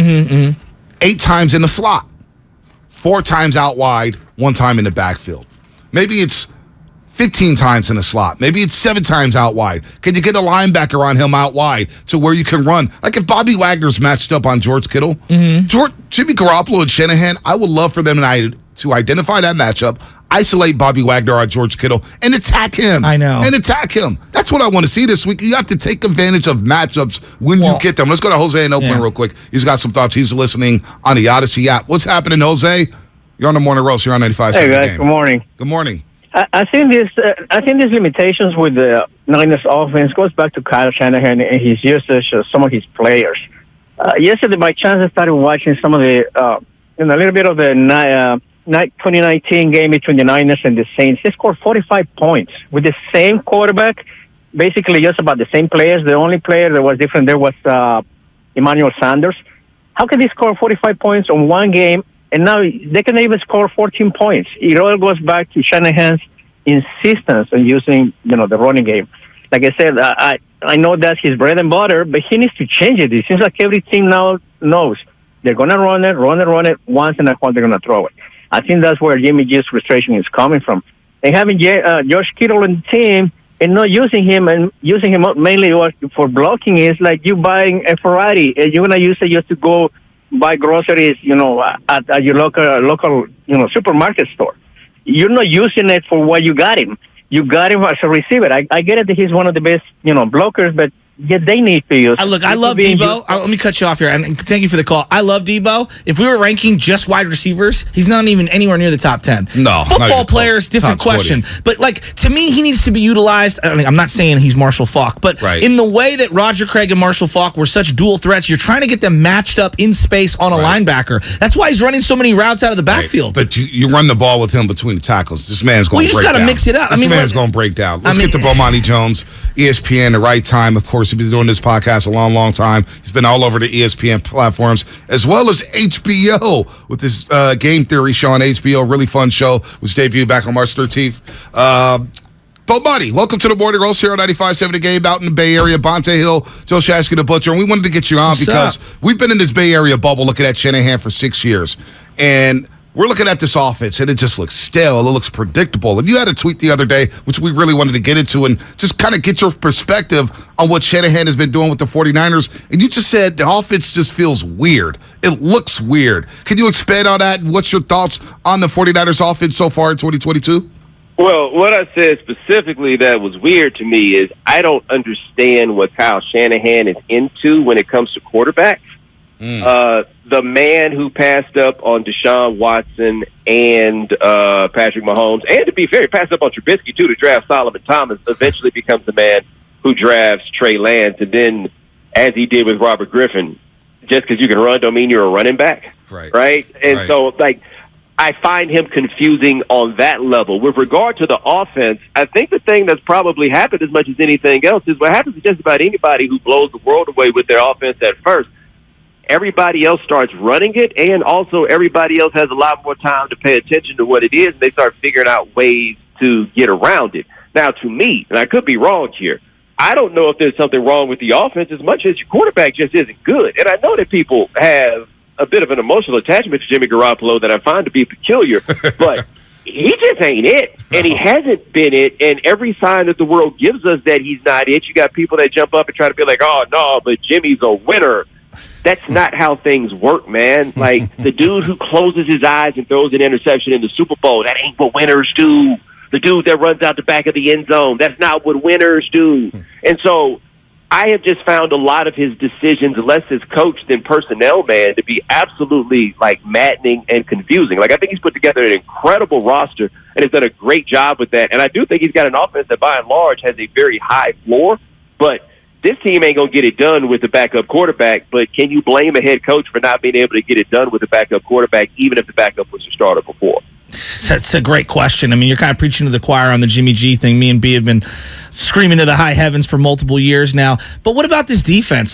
I know, look, the quarterback play is bad right now, and maybe he bounces back this week. They're 7-1 after a loss when Jimmy and Kyle are together. So maybe they bounce back this year. But I'm looking at the defense. I feel like they have a top-tier defense. Can they still get into the playoffs with this kind of a defense when you look around the NFC? Oh, yeah, I definitely think that they can. For one, that's not a very strong division that they're in, right? Like, the Seahawks are, okay. The Cardinals, okay. The Rams, let's see how this goes with Stafford as we were coming into the season worried about his elbow. That ain't going to get better as the season goes on. So, yeah, I think they can still make the playoffs, especially in a world now where 7 teams in each conference wind up making the playoffs. But is this a team that can win a Super Bowl? No, I have no reservations about saying that ain't something they can do. Bomani Jones, ESPN here on the Morning Roast on 95.7. Again, I want to get back to Shanahan for a second because you mentioned all those quarterbacks he passed up, and I've been basically the only one. Like, it feels weird out here, Bomani, because people are really hesitant to really criticize Shanahan because of his offensive philosophy and the play calling or whatnot. They've called him a genius, and I'm like, well, let's pump the brakes here. This is the land of Bill Walsh. All right, we've seen Bill Walsh, we've seen Mike Holmgren. Heck, Mike Shanahan was a great offensive play caller for the 49ers, but with all the quarterbacks that he's passed up on, and even Tom Brady, and then missing out on Matthew Stafford, and then saying, you know what, I'm going to go up and move up in the draft and go select Trey Lance, and then I'm going to use Trey Lance like a fullback. How much leash should Kyle Shanahan be getting? Because this is year 6 of the Shanahan movement, and we still don't know what quarterback he wants. While I think that's a fair point, I also think you guys are being kind of greedy here. It's been year 6, and you've been to 2 NFC championship games. You've been to 1 Super Bowl, and even with the eyes closed interception, almost managed to win that one. Like, I am intrigued by the idea that in the Bay, the question is, I don't know if this guy is the guy. You ain't going to go out there and get a much better coach than Shanahan, but what he's not is a genius beyond criticism. And so what I thought was so interesting when they traded up to get that pick last year, and look, the trade was bad. There's no way around that. And the reason I say that the trade is bad and there's no way around it is if you give up that much for a guy, no matter who the guy is, he's supposed to be able to start day 1. And it's not supposed to be somebody that you get into year 2 and you're like, hey, we're not sure about that. Like, if you're that sure about a guy and give up all of that, like Robert Griffin was way more ready to play off the rip than Trey Lance was. And as I recall, they gave up more to get Trey Lance than they gave up to get Robert Griffin. Like, that trade was not a good one, even if it turns out that Trey Lance is a franchise quarterback down the line. They had a win-now roster, and they made a win-later move, and we don't know if they're ultimately going to win later. Like, there's room to criticize Shanahan, but I think that given that he's gotten that genius tag for so long, that people then go all the way in the other direction and start thinking that the guy's a bum. And that I don't think. Yeah, it's somewhere in between. I think he's really good, and I think there's some time management stuff. I think his early on success reminds me a lot of Andy Reid, where it's going to take time to iron out some of the game situations. There's certain 4th and 1s and 2s and situations and spots on the field where he's punting, and that I think that comes with a lot of time. I want your impression of the narrative nationally when it comes to Trey Lance, because it feels so unfair. I get the win now thing, I truly do. We've seen 5 years of Jimmy G, right. and I think he's mediocre. You know, who he is. He's an average player. I'm not trying to rip him. He's a BB minus on a great day. You know, we couldn't even go 5 quarters of Trey Lance without everyone coming over the top rope from the high heavens to crush this kid, and I just think it's so unfair. Yeah, but I mean, we've all been living in this world for a while now, right? There's a reason why Baltimore keeps black backup quarterbacks behind Lamar Jackson. It calms the locals down. This is a thing, and it's been a thing in the league for a very, very long time. You can't discount that when you start trying to get an understanding of what it is and why it is that people are just immediately coming down on the dude. Like, normally, people are so excited about a young quarterback that they talk themselves into it. That is not what I've seen happen with Trey Lance, I find it to be strange for 2 reasons. One, his talent is undeniable, right?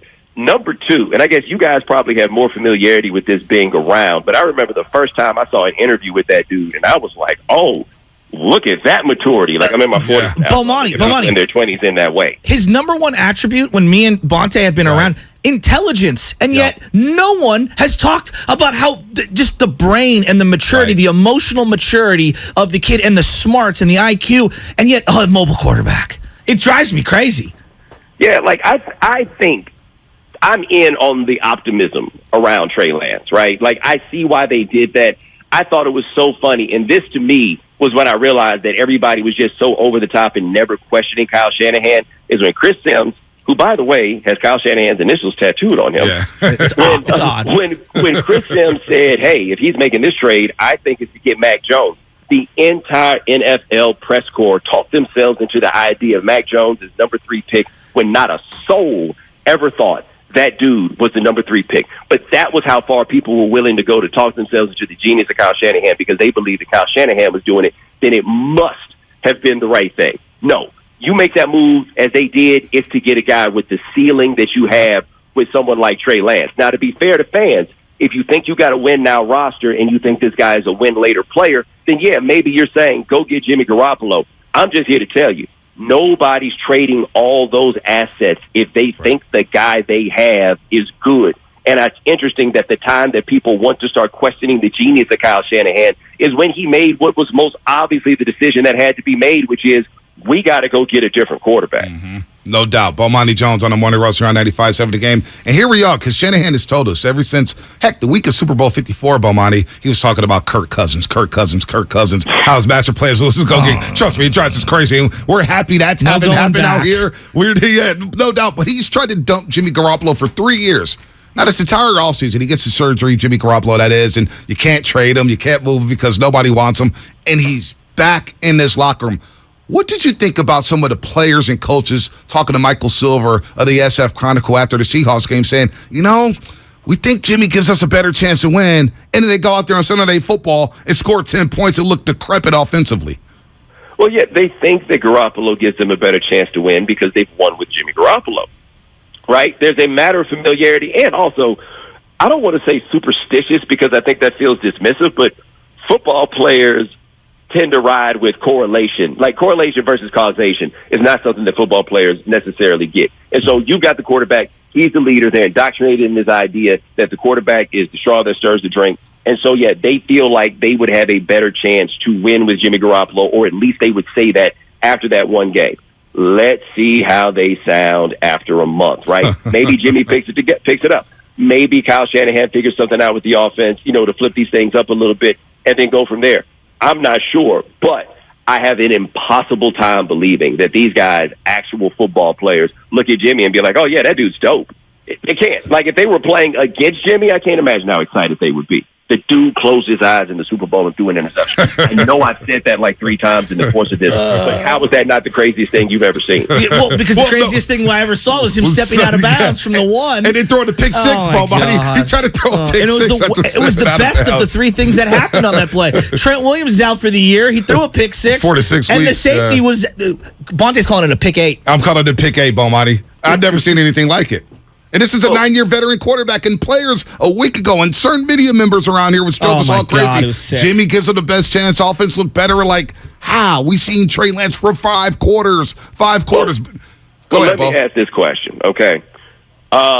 In that final drive against the Rams in the NFC Championship game, did you think they had any chance to win? Okay, Absolutely. We're at SoFi, We're the two both of there. us. My dad is sitting next to me, biggest Niner fans of all time. We're both in Joe Montana jerseys. Right. And I go, Dad, this is his moment. And I'm trying to be optimistic. My dad goes, it's Jimmy G, and started packing up his bag before the drive ended. The game gets over. Donald, rips Jimmy G to the ground. He throws a game-losing pick. I look over. My dad's got his entire bag ready to go. He goes, let's go. I told you it was going to happen. Bomani, let me tell you something. The third play of the game for the Niners offensively, Jimmy missed George Kittle wide open, and we said, we've got bad Jimmy today. And then if you go back to the broadcast, Troy Aikman, when the game was tied at 17, he's on the broadcast for Fox. Troy Aikman says, the Rams have done a good job of shutting down the running game, and I'm afraid it's going to come down to Jimmy Garoppolo. Now, Troy, I was like, wow. When you watch the broadcast, so no, Bo, we had no faith whatsoever in number 10 leading us down the field and go to the Super Bowl. Well, what I find strange, at least in terms of the way that Jimmy is received off of those things is, and you tell me if I'm wrong here, he be looking like he don't care when that stuff happens, right? Well, like, ho-hum. But right? do you blame him, Bomani? Do you blame him? The quarterbacks tried to dump him multiple times. Coach. And now he's back to coach. Yeah. And now he's back, and it's like, wait, now you need me? So Jimmy's kind of in this FU mode where he's like, I'm out here playing, trying to get a new contract. Y'all had me on the side field, on the little kiddie field, throwing to some water boys while Trey Lance is running with the playbook. I kind of don't blame Jimmy. Even though he's a mid quarterback, he's very mediocre. I don't blame him, Bo. Yeah, but he looked like that after he threw that pick in the NFC Championship game, too. Like, one thing I feel like you ain't got to worry about, and this isn't the worst thing in the world necessarily, but it is of note. That ain't no dude that's going to be breaking the iPad. No. After things go badly, right? And maybe there's something to the idea of you have a guy that stays composed in bad moments, and that's what you want, right? Yeah. I think that there's something to be said for that in having that guy. Yeah. Got you. But, man, he just isn't it. And I don't know why people are so insistent upon trying to talk themselves into it. Yeah. I mean, I'll take it another level. I can't believe Bill Belichick was so certain that this guy could be the one to take. I see why Tom Brady was furious. Hey, Bomani, before you get on out of here, this is the Bay Area, and there's, Joe Montana, Barry Bonds, Steph Curry, or some semblance, Jerry Rice, Ricky Henderson. There are certain people that are at the top of the mountain looking down at everyone else, and Steph Curry's one of those guys. I mean, godlike figure. He wins his 4th championship. It's just an incredible season last year. And everybody knows in the Bay Area, you've said some things about Steph Curry over the years. Where are you at on Steph Curry now, out of curiosity? I mean, basically any measure of skepticism that I have had about Steph Curry at various points, he's just wiped his ass with every single one of them and put it right in my face and like, hey, smell that, right? Like, that's what it was last year. And so, I think you guys are a little delicate up there when it comes to Steph, to be perfectly honest. Hey, our fan base is wild, man. Trust me, I do the pre- and post-game show for the Warriors, and our fan base is different, and I love them. They're passionate. They are passionate. Yeah. You better not come at Steph.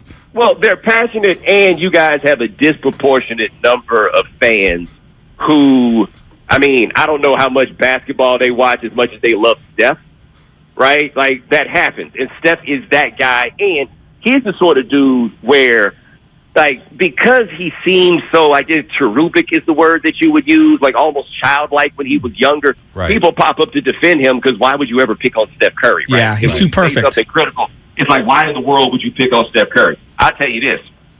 I think it was game 4 against the Celtics. Mm-hmm. It was one of those games in Boston, and it was early, and he did something, and he did one of those flexes, and I was like, I've never seen it come out of him like that. Like, hey, guys, jump on my back, boys, and we going to get this done because I have to get this done, was something that I hadn't seen. Not to say, of course, that he couldn't carry the team before, but it's a little different when you walk in the building and you're like, hey, if I don't get this done, we don't have any chance. It's not just a matter of, hey, am I making shots today or not? No, he did that, and I was like, oh, buddy. I ain't got really nothing bad to say. And I don't even think the things I had to say about him were necessarily as bad as a lot of people thought they were. No. But he's all-time. I mean, what he did to close out last year is one of those, I have nothing left to do or to say to you guys. Right. And where this will get fun to me, if the Warriors win a championship this year, and I think their roster is basically they have too many good players. Right. And I know that sounds strange, but basketball team can really only play 8 dudes. They got like 9 or 10. Somebody kind of needs to go in order to really make this happen, unless you want Kuminga over there on the bench folding his arms, looking salty all year. Right. But you know what I'm saying? Like, where is it that he plays? Like, where is Moses Moody supposed to play? When is Wiseman supposed to play? All those questions. But if Steph wins a championship this year, and somebody says he had a better career than LeBron James, what's your argument against it? Wow. You know what I mean? And I'm not sure I have the answer to that definitively, but I'm saying if I'm talking strictly in fairness, if it is 5-time NBA champion Steph Curry, who was responsible and the centerpiece of the best dynastic sort of run of basketball that I think we've seen post Michael Jordan, if that happens, what can you say about the dude that, like, how can you say somebody else is the player of his era? That becomes a fascinating question that has to be answered. But no, man, he's that dude, period. Like, I still got some questions about the other dudes on the team. Like, I think Klay Thompson's on one leg, and I think Draymond is old and might be donezo. But Steph, nah, man, you've done it. I don't even want to talk about that dude no more because I feel like I'm just going to I feel like I actually should just get out here and say something critical about Steph so that he can come out and average 40 points a game. No, Steph is incredible. And Warrior fans do ride for number 30, no doubt about that, especially this franchise. And I'm sure, Bomani, when you were growing up, you're like, the Warriors, where they play? Nobody knew about the Golden State Warriors. This franchise was terrible. They were awful. No, they were in between. They'd either be really fun or really bad. Yeah. Right. Yeah, but there's no in between. Really fun or really bad or, Sometimes you got to yoke your coach up by the neck. Yeah,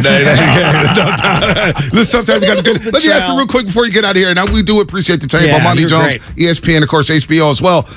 Kevin Durant. There was rumors about Kevin Durant, whether or not the Warriors would go down that path again with Kevin Durant. What's your overall perspective of what Kevin Durant's about to go through with the Brooklyn Nets alongside Kyrie Irving and that entire organization?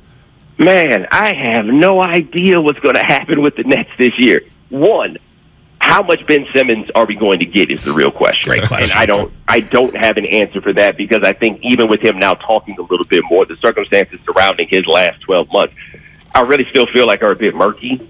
And so I don't know what all went into last year and why he did not play and all of those things. So I don't know. And because I don't know what those things were, I don't know where he's going to be this year because I don't know exactly what it takes to overcome where he was last year. And all of us around the NBA, we hear things, right? Mm-hmm. Nothing I heard was encouraging. Like, I'm at the point where I will believe that Ben Simmons is going to play basketball when I see him play basketball. With Durant, he made a gross miscalculation of what his leverage with the Nets truly was.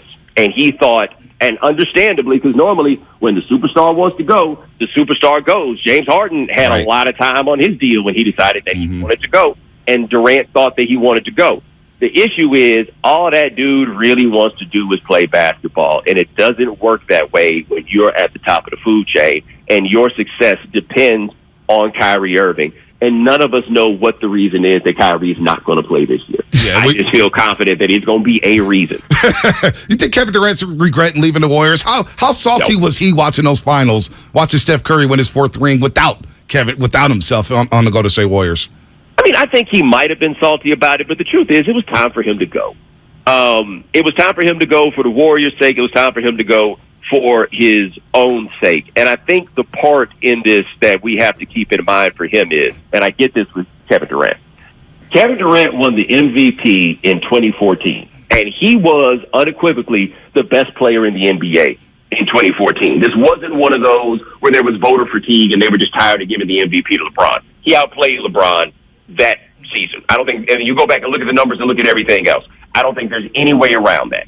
So he's in Oklahoma City, he gets hurt the next year, and in 2016 he plays very well, but that's the year LeBron goes superhuman in the finals, right?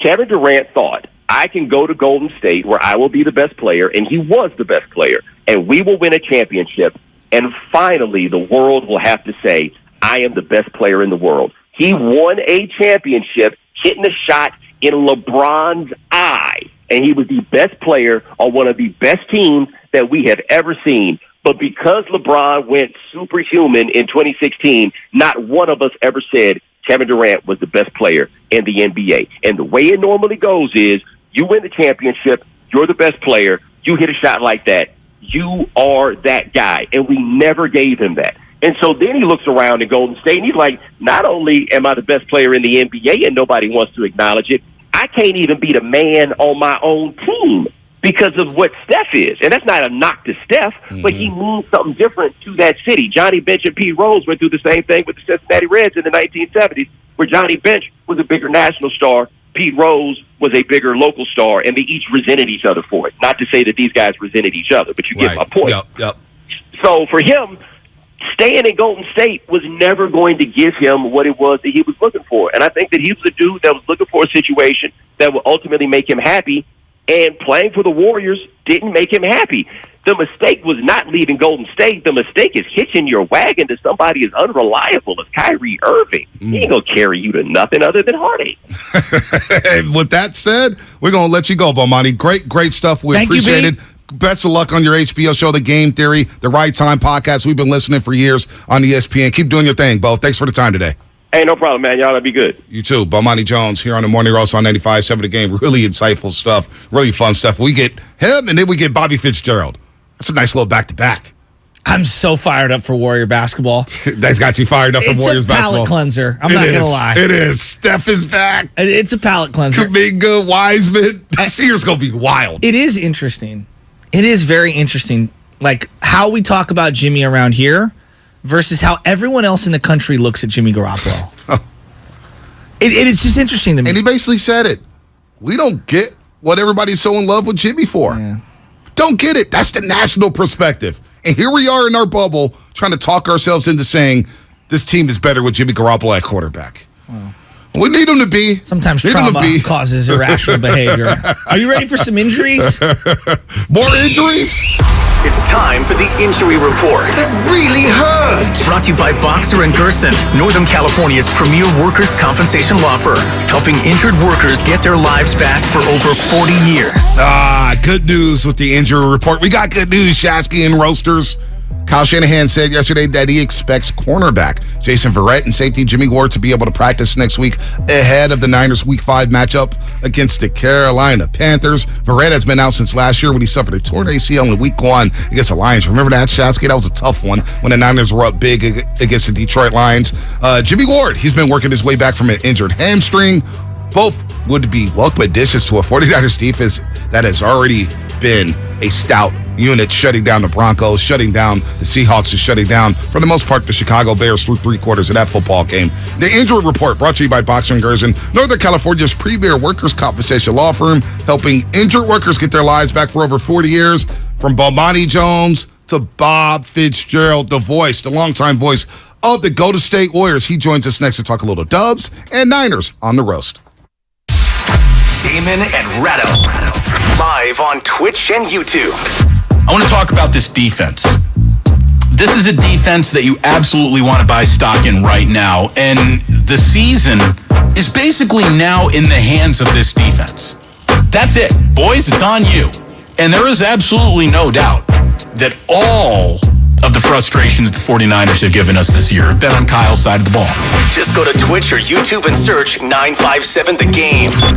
Hi, I'm Aaron, owner of California Deluxe Windows. Ever notice? When your neighbors get new windows, there is a large black eye of broken stucco, uneven plaster, and even mismatched paint. At California Deluxe Windows, we never leave a ring around the window. Why? Because we are one of the only companies in California who custom crafts every window and door to your home's exact measurements. Almost everyone else on the radio is a distributor. They grab a window from a warehouse, break open your walls, shove it in, and patch things up. At California Deluxe Windows, we take pride in our work. Our installation technique is so precise, we do not break your stucco. Your house could be covered with potato chips, and we wouldn't crack one. Call now, and for a limited time, you get 30% off your entire order and 24 months of interest-free financing. 800-874-3600. 800-874-3600. That's 800-874-3600. California Deluxe Windows. Windows engineered for life. Certain terms and conditions apply. CSLB number 774-518.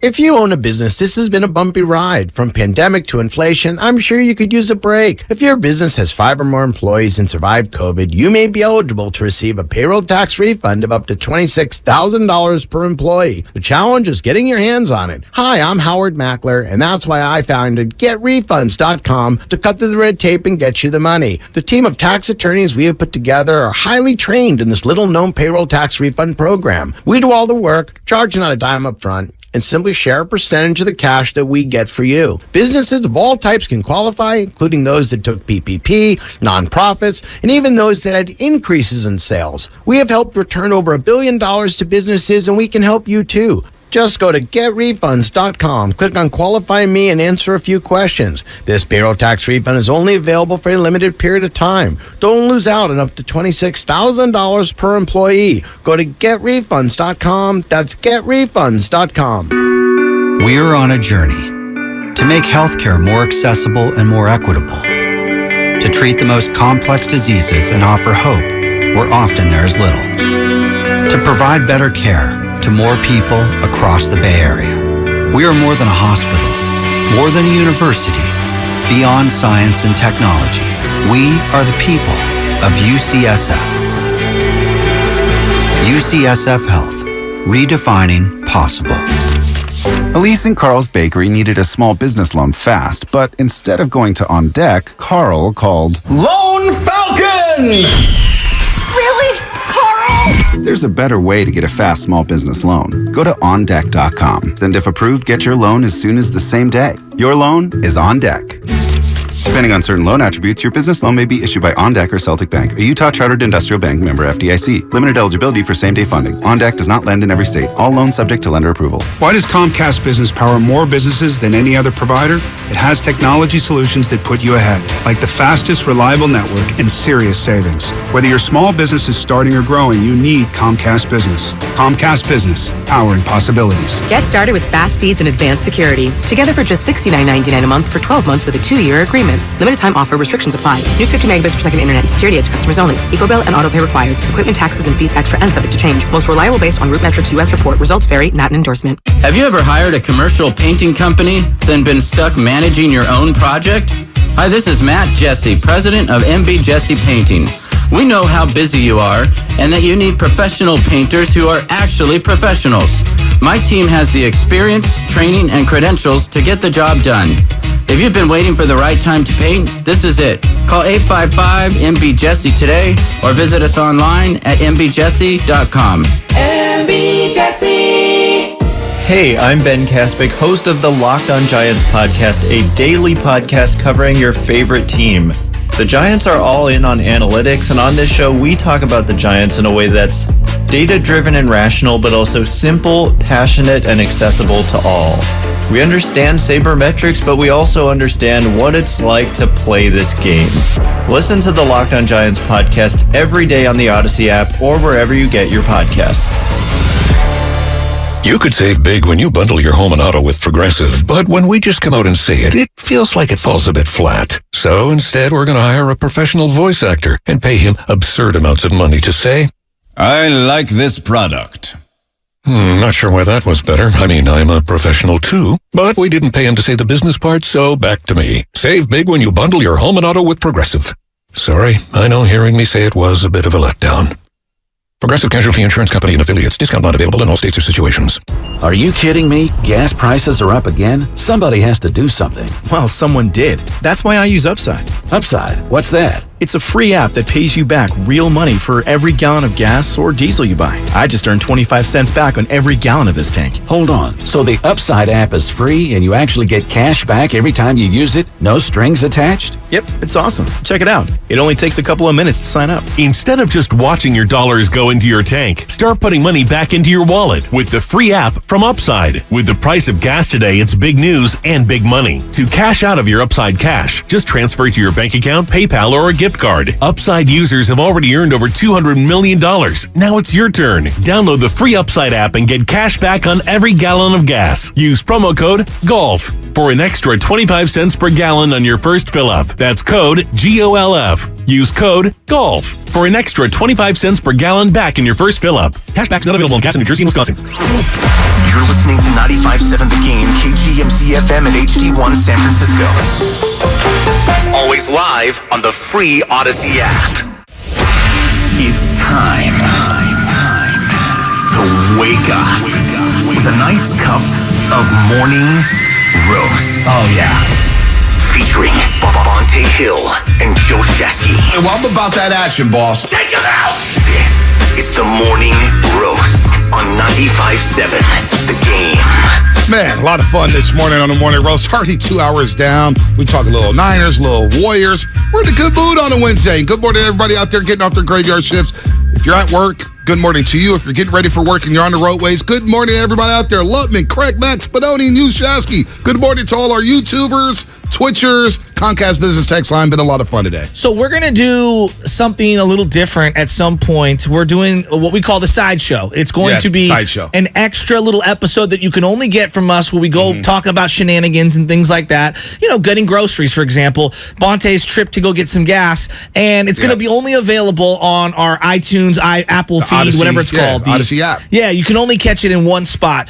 But to take people behind the scenes, just to give you a little tiny little taste, there's a thing called the bat signal. You know, Commissioner Gordon would put it out there, and you'd see the little bat thing up in the sky. If you mention Guru's name on air at any time at 95.7 The Game, the Guru signal goes up, and you get about 7 or 8 texts, and you know it's a wild morning when Guru's defending himself wildly in the text messages right now. Guru's up at 5:30 in the morning listening to Spadoni. I mean, Guru, get a life. He's in the lab. His kid is at Santa Clara now. His kid is now team manager for the Santa Clara University basketball team. Oh, no way. He's going to be able to travel. So That's little cool. Daryl's got a little gig. So Cool. So Guru's got a little more time on his hands. I know, Bontemps. Yeah, and Bob Fitzgerald did make the trip to Japan. He's got some time on his hands. And he's got time for us today, Shasky. Nice. I'm ready. I mean, Warrior basketball, what a palate cleanser. So Bob Fitzgerald joins us. Good morning, Fitz, to you, and welcome back to the show. And what year is this for you? I already forgot. We're talking at Media Day. What year is this? 25, 26, 27, 28, 29? 30.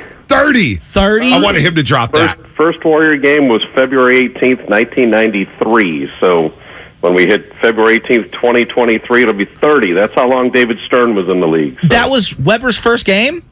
No. That was pre-Weber. That was when they were exerting a little less effort to get a better draft pick. Yes. Wow. So what, Latrell was the 92 draft? 93 was Latrell. Freewell wasn't even there yet. Wow. Wow, that's insane. That's insane. Wow. So 30 years ago, you called your first Warriors game, and now you look at where the team is at. Did you ever imagine this would be the IT team where they're going to Japan, representing the league, and all these fans are waiting at the airport for Steph or Jordan Poole? But see, that's the thing. You guys are good with it, but I try to tell people 17 of the first 18 years I did games, they made the playoffs one time. I know.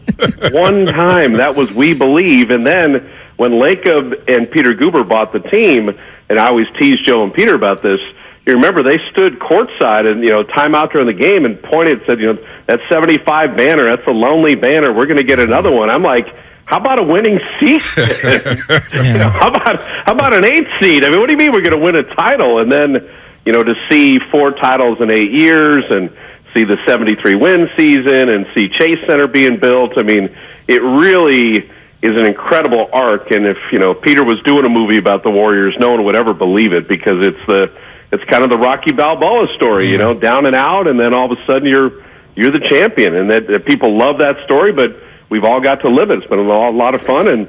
And I said, when they won the championship, filling in for Tim Roy, the run is not done because look at the group of young players in addition to the Hall of Famers they have, and who knows what the next couple of years look like. Well, I want to go back just a little bit. Game 4. I mean, I went to both of the games in Boston, 3 and 4. I didn't go to the end up clincher one, but 3 and 4. And Game 4, it's a Friday night in Boston. Like, I just want to take people back. The games don't start till 9 o'clock on the East Coast. That is a liquored up, ready to go, just salivating crowd, and I think that Steph Curry had his finest moment in the NBA. It was one of the signature, we think of Larry Bird and Michael Jordan and Magic Johnson, these seminal moments that they have in their career, and we don't know what the rest of his career is going to play out, but to have that game, not that he didn't have games before, because you and I both know he did, like it's one of the all-time great moments in NBA history, let alone Warrior history, let alone Curry history. I don't think we could talk enough about that Game 4. No, I agree with you. I don't think it has been talked about enough. It is the single best game Steph has ever played, and it was needed more than ever, and that was the series. If Boston goes up 3-1, the math is working against you, particularly since the Warriors had kicked away that Game 1 when they had the 12-point lead in the fourth quarter. Yep. When you lose a game like that in a 7-game series, that means you essentially have to beat a team 5 times. So, to me, in that moment, what they needed, as close as the game was, as well as Boston played, on the road, in the finals, Steph, the 43 ball, to make that series 2-2. And remember, Boston then made a big shift in Game 5 and held Steph 0 for 9 of threes and shackled him back at Chase Center. I don't know why Boston didn't play that Steph against the world defense all series. But remember, they would give him space. So he's not going to shoot it at 26 feet or 27 feet or whatever, but you saw the greatest distance shooter in the history of the game just win a finals game, put a team completely on his shoulders, equal that series at 2-2, and then they ran the table to win it 4-2 and win the championship. That was the single best game he's ever played. Wow. I don't know if it's the best game he'll ever play, like you said, because he's not done, but my goodness, that was anything that Bird or Michael or Magic or anybody would have ever done That's the Steph Curry resume game for sure. There's no doubt about that. And you brought up Game 5, Fitz, and we're talking about Fitzgerald, longtime voice of the Golden State Warriors here on the Morning Roast. Game 5, Steph doesn't hit a three. Everybody would have put their money down and say, yeah, Warriors lose that game. They're going back to Boston down 3-2. But Andrew Wiggins steps up. And can you talk about the season that Andrew Wiggins has where he elevated his game in the postseason? And outside of Curry, you could make the argument that him and Looney was the most consistent Golden State Warrior in that postseason run, 26-13 in Game 5, the defense on Tatum, the posters on Luka Doncic. How much confidence does Wiggins have now? Because he seems like he's at ease in the year that he's going to have here, contract year 2. I mean, I'm blown away by Andrew Wiggins, and nobody is talking enough about him. Well, Bonte, you're so on top of it, is that you look at Wiggins makes the All-Star team in February. Then he scuffled a little bit for a couple months after. Now, granted, Steph's out of the lineup, Clay's coming back, Draymond was out of the lineup, so they weren't really the Warriors. But then you get to the playoffs. Oh, an 11-rebound game. Had he ever done that? No. A 13-rebound game. Had he ever done that? No. Had he done the 20 and 10? No. Like, he's doing unprecedented things when it matters most. And then, guard Luka Doncic, go guard Tatum. And to see what Andrew did, now you watch him in training camp at the very beginning, it's like a golfer that's birdied 3 holes he never birdied before. Now Wiggins is like, I can get double-digit rebounds? I can get 8, 7. He averaged 4 rebounds a game.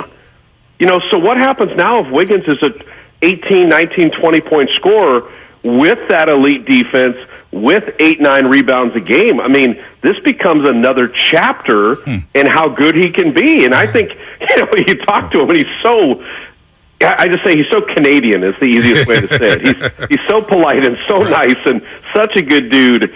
He's like, Andrew, what was the deal with rebounding? Like, my goodness, like, you've never done this before. He's like, I just realized how easy it was. Like, if I just go in and get offensive rebounds, or if I get on the glass, like, I'm really athletic. I can grab a lot of rebounds. It's like, yes, you can. Like, this is awesome that you figured this out, and I'm anxious to see what his season looks like, because the confidence he has now, the fit he has with Steph, Clay, and Draymond and Looney. This is exciting to see where Wiggins is able to take his game, too. Yeah, and on a personal level, to see a guy who's just so criticized so early on in his career become a fan favorite, just on a human level, it's just a great story. I mean, I feel so good for the man, but I'm looking at this team as a whole, Bob, and I'm saying to myself, like, wow, they've got an embarrassment of riches. No, they really do. Like, they've got the 3 old wise men. They bring back, obviously, Andre Iguodala. Looney's a year old. They've got so much. They got all the young players. How does this play out for them early on in the season? Like, what's the strategy here? Is it you're going to try to throw the kids into the deep end? Or are you trying to ease them in here? Like, how are they working this bad boy? I don't want to say that they have too many people, but there is sort of a delicate balancing act that they're going to have to do early on here, right? Well, I think the first thing is, you've got the Hall of Famers and then you got the puppies. And so Steve Kerr's going to have to balance that. And then also, they won 53 games and won the title, so they're not going to be crushing guys during the regular season on a short off season, on back-to-backs and things like that. So what you're going to see is, I think people feel good about Steph, Clay, Wiggins, Draymond, and Looney. People feel pretty good about that unit, and they probably should. So keep them healthy, keep them right, let them talk to the performance staff about where their bodies are and things like that. But the intriguing thing is the second unit now. Jordan Poole, DiVincenzo, Moody, Kuminga, Wiseman, and then you also have JaMychal Green. I love that group. Yep. Forgot about JaMychal Green. Yeah. Jordan is already taking a nice leap. Where does he go? Can he unlock on the pick and roll a healthy Wiseman? Moody, I think, is plug and play. This guy is 20 going on 35. I think he's been in the league for 10 years. He's such a mature, great young man. I think Dante DiVincenzo has a lot to prove and will fit into the system well. And then where's Kuminga? I mean, Kuminga, every game he plays, he has that wow moment where you're like, oh, my God, this guy has ability like I've never seen. But what did Kuminga and Wiseman do together? So all that becomes really intriguing, and it gives that second unit a lot of juice. And then you've got, the old head in Andre Iguodala. Yeah. I was just going to ask you, Fitz, what does it mean? As to what their role is and and how to best work together. But that's a brand new unit. You know, we've never seen Jordan DiVincenzo with Moody, Kuminga, Wiseman. We've never seen that. Well, so that's like the Christmas present that you get to unwrap this season and see what we got. Well, I was going to ask you, Fitz, what does it mean to have Andre Iguodala back on the sidelines? We know he's not going to play much, but as a mentor to the Kumingas, to the Moodys, and to the Pools, what does it mean to have him back on that bench for the fan who just says, well, you could use that roster spot on somebody else? Well, let me ask you this, Monte, just to relate to someone's life here. If you've got your boss telling you something and you've got your buddies telling you something versus you have Shasky telling you something, someone that you work with every day, that's going to matter. You know, and if you tell Joe something, that's going to matter to him. So Steve can say stuff or Bob Myers can say stuff. When Andre says something to Draymond or Andre says something to Steph or Andre says something to Moody or Kuminga, the weight that carries matters so much. And to have that person with, oh, by the way, this is my 19th year in the NBA. I have 4 championships. I have gold medals. I've been a finals MVP. When he speaks, that carries so much. And I think the outside world doesn't quite get, if Andre tells Klay Thompson, dude, you know, I don't see that defensive effort tonight. Like, what are you doing? Like, that lands like a ton of bricks rather than a coach like, hey, get back on defense, you know. And it's not to diminish other people's words. It's just what a peer says to you, that hits home, man. And they can, I call them courageous conversations. Everyone can slap everybody on the back and say how great things are. When things are going sideways, you need someone to look you in the eye and go, hey, this ain't good enough, or this isn't us, or this isn't the standard we play to. And I think Iguodala brings that in a huge way. I'm beyond excited that he elected to come back for this year. All right, Bob, let's have a little fun here. Have you watched the Infinity Wars or Thanos or any of those things? Because I'm now imagining you with the gold little arm gauntlet thing that he has, trying to get that 5th ring so you can get that 5th gemstone so you can complete world domination as the Warrior play-by-play guy. What do you think? Well, here's the thing about that. When they had 15 wins and they were all banged up and people like, they're done. They'll never be back. And I always felt like they're going to win another one. You know, like at some point they're going to win another one. Like they're going to get right together. There's too much championship DNA. They're going to win another one. I never thought it would be last year. So that's the thing to me is like, I'm waiting for that other championship. Right. But last year was the unexpected one. Nope. That was the unexpected one. So I'm like, here is a full season for Klay. Here is Steph still rolling. Here is Draymond. And I'm waiting, as you guys know, I'm the Wiseman guy. Yeah. I'm going to be the last person on Wiseman Island. I'm with you on Wiseman. Hey, no, hey, Fitz, we're on this raft with you. This is not Titanic. Yeah, we can all fit on this raft. We've never wavered off of James Wiseman. We love Wiseman. He averaged 11 and 6 and had no idea what he was doing on the NBA floor in 39 games. Thank you. People have to go back, look at 11 and 6 for a 19-year-old big man, and tell me where that stacks up in NBA history. I've never seen a kid, and you know what? It's maybe the Wiggins thing in Minnesota. People have been so down on Wiseman. My God, like re-racked all the articles about Steph Curry's ankles when people wanted to write him off too. Like, what about Looney? They wrote off Looney. Same thing. Hip surgery, left side, hip surgery, right side. 7 years later, playing in 104 games, Mr. Indestructible. Like, have some patience, man. Like, hang in there for a little bit. So, to me, last year was the unexpected one, and a credit to just who these guys are. But let's see what they got left, man, because this year, the next couple years, I'm just excited to see it. So the 5th gemstone, that thumb's lonely, baby. Yeah. Look at Bobby Fitz. Here's the line. Let's see if they can get that done. Here's the line for you. It's like Thanos. You got to have the hand out with all the rings on it, and you go, I am inevitable.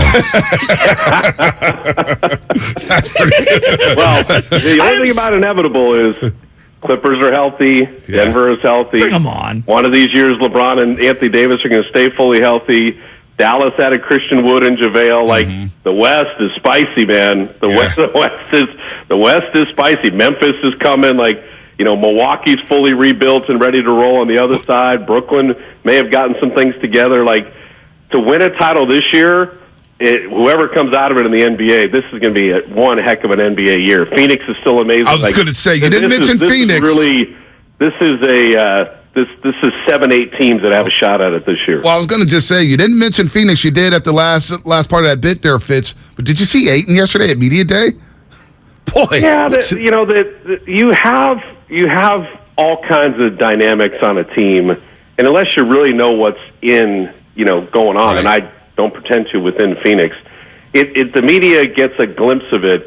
I'm more curious as to what are the real conversations behind closed doors. But Ayton, if he was unhappy last year, still averaged 17 and 10. Yeah, he's big.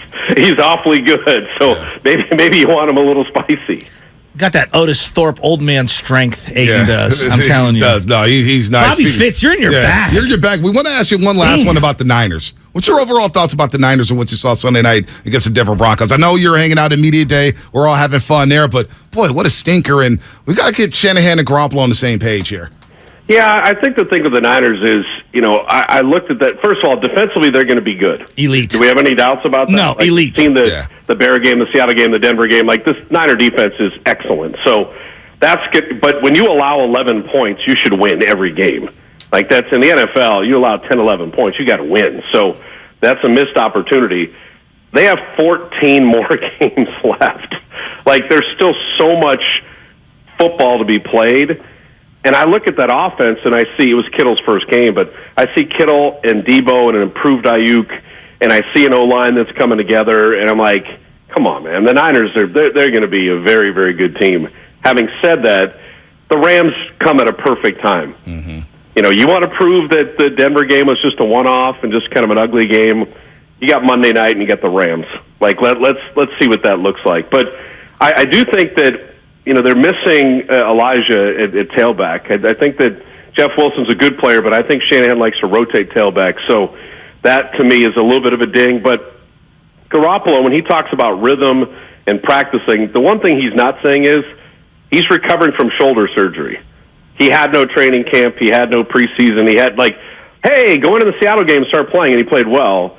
But to me, he just looked like a guy missing throws behind guys, just not quite as sharp as he needed to be against a pretty good Denver defense. So I still think, they're out of 17 games, they're still a 11-6 team, probably, at worst. Mm-hmm. Maybe, 11-6, 12-5, and they'll be heard from, and if they're peaking at the right time like last year, with that defense, they have a chance to beat anybody. All right, Fitz, good to hear from you. Warrior season is around the corner, October 18th, ring night at Shea Center against the LA Lakers. But right now, they have some things to do in Tokyo, Japan. We'll see the full roster play against the Wizards starting Friday at 3 a.m., a game you can listen to right here on 95.7 The Game. Now, wait a minute. October 9th, Lakers, 5:30 Sunday, preseason opener, NBC Bay Area. Let's go. My bad, Fitz. I was talking about the Wizards game Friday. But yeah, we know about October 9th. That's right. Preseason against the Lake showed in. It gets real fun on October 18th. Don't ring night, banner going up at Shea Center. I always have to MC that thing. That's always kind of fun. I'll give you one little insight for ring night. I do it every time. I do it just for myself, and maybe about 6 people notice.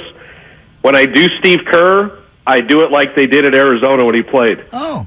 Steve Kerr! That's but I announce his name. I would just like he did as a player. Like you're in Tucson, Arizona. Absolutely. I do it. Hey, you got to do things to amuse yourself sometimes. October 9th, preseason opener on NBC Sports Bay Area. Bob Fitzgerald on the call. Bob. Thanks, Bob. All right, be good. All right, Fitz here on the Morning Roast. What a fun show, man. That was the last 1 hour. Bomani Jones and Fitz is in his bag. I told you Fitz was in his bag. Media Day, I was like, Fitz is already ready for the regular season. He's ready. He's ready to roll. Why are you looking at me like that? I'm just imagining him and Joe Lacob. They've got so you got the Thanos. Thanos. I don't even know what that thing's called, but actually the Infinity Gauntlet. Yeah, is that what it's called? The Gauntlet? Okay. Yes, it's called the Infinity Gauntlet. That's Sam Lubman, I know my everybody. nerd stuff. Our producer, Sam Lubman. That's Sam Lubman. I don't know if you know this, but Raekwon wore basically a gauntlet with an eagle on it for a long time. Oh, yeah. With the eagle. But imagine the gauntlet thing that goes over the wrist, if you will, and it's got the gemstones. And so you've got the 4 championships now. The 5th fifth one completes the entire gauntlet. Right. All right, and that's when Thanos in the Marvel movies, against the Avengers, that's when he says, I am inevitable. Right. And so I'm imagining Joe Lacob and Fitz standing there at half court, and they got that fifth one, and then you just hear Lacob like, I told you I was going to do this. Fitz is on a roll, huh? He was on a roll, man. The fact that he was doing Steve Kerr going back to Arizona, I mean, the guy's preparation is second to none. No doubt about it. We could take some notes from that, right? Jeez. I mean, man. 30 years on the Warriors as one of the voices of the Golden State Warriors. 30 years, man. We got a lucky, man. We got a good out here. Fitz, Tim Roy, JB, Tolbert. Bookie's coming into his own. Shasky waking you up in the morning. Shasky waking me up. Life is good right now. Just throw myself in there. I saw somebody on YouTube. Shout out to everybody on YouTube, Twitch, and Comcast Business Text Line. They said, we have Hoppy Bonte. We must be talking Duds. Yeah. Look how happy he is. Is Max McClung on the team? He's on the training camp roster. Oh, my goodness. I think he's in Japan, too. I saw him walking around Media Day. Little Mac McClung. Yeah. JaMychal Green. I forgot about JaMychal Green. I think that's going to be a fun player. Yep. Very good fit. Yeah, it's going to be Otto Porter. Otto Porter Jr., you lose him, you bring in JaMychal Green. Yeah. Now, how do they replace Gary Payton II? That's going to be intriguing because we forget Gary Payton II picking up full court, coming up with steals. Some of the top 10 highlights. A Truly? Yeah, drinking Trulies. Dude, he was up there. No, he probably had like 3 highlights, 3 of the top 10 highlights of the season. So now he's in Portland. So DiVincenzo comes in to replace him. It's going to be a loss, though. Gary Payton II was a fan. People were going crazy when he signed with Portland. He's an elite defender, but you're hoping that you can get the same kind of baseline penetration and the way he dives to the basket, come baseline and into the paint. You're hoping to get that from Moody with some more shooting. Mm-hmm. You're hoping to get maybe a little more length, even though I think that GP2 at this point in his career is a better ball hawking defender on the smaller guards. Moody gives you a little more versatility, and you're hoping that he can evolve into a more complete player. 888-957-9570. I agree with your point. Let's go to Jonathan in the city real quick. He's listening on the radio. Where have you been, Jonathan? Name for Steph. Well, he's been depressed because of the 49ers losing to the Denver Broncos. But we started talking Warriors, and Jonathan loves the Warriors. Jonathan, where the hell you been? Hey, man, I just heard Warriors, and I better call up to stop the depression for the 49ers. Hey, you guys were talking about the Game 4 performance by our Steph Curry. I call that the ascension game, man. It's when he ascends with all the greatest of greats, and when he's all said and done, bro, we're never going to talk about LeBron James because this is his era. The ascension game. I like that.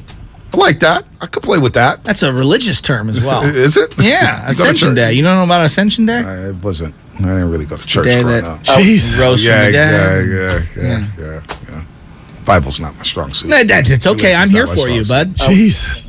What is my strong suit, right? This is now evolving into a politics and religion show. We're going to alienate everyone. Bye-bye to those numbers we were bragging about. And our next interview is Damon. No, I'm just teasing. 957-9570. We can go wherever you guys want to go. How excited are people about the Dubs? We got Monday Night Football, Rams and Niners, L.A. It's L.A. week. We haven't really sunk into that because it's a Monday night game. Look at McVay.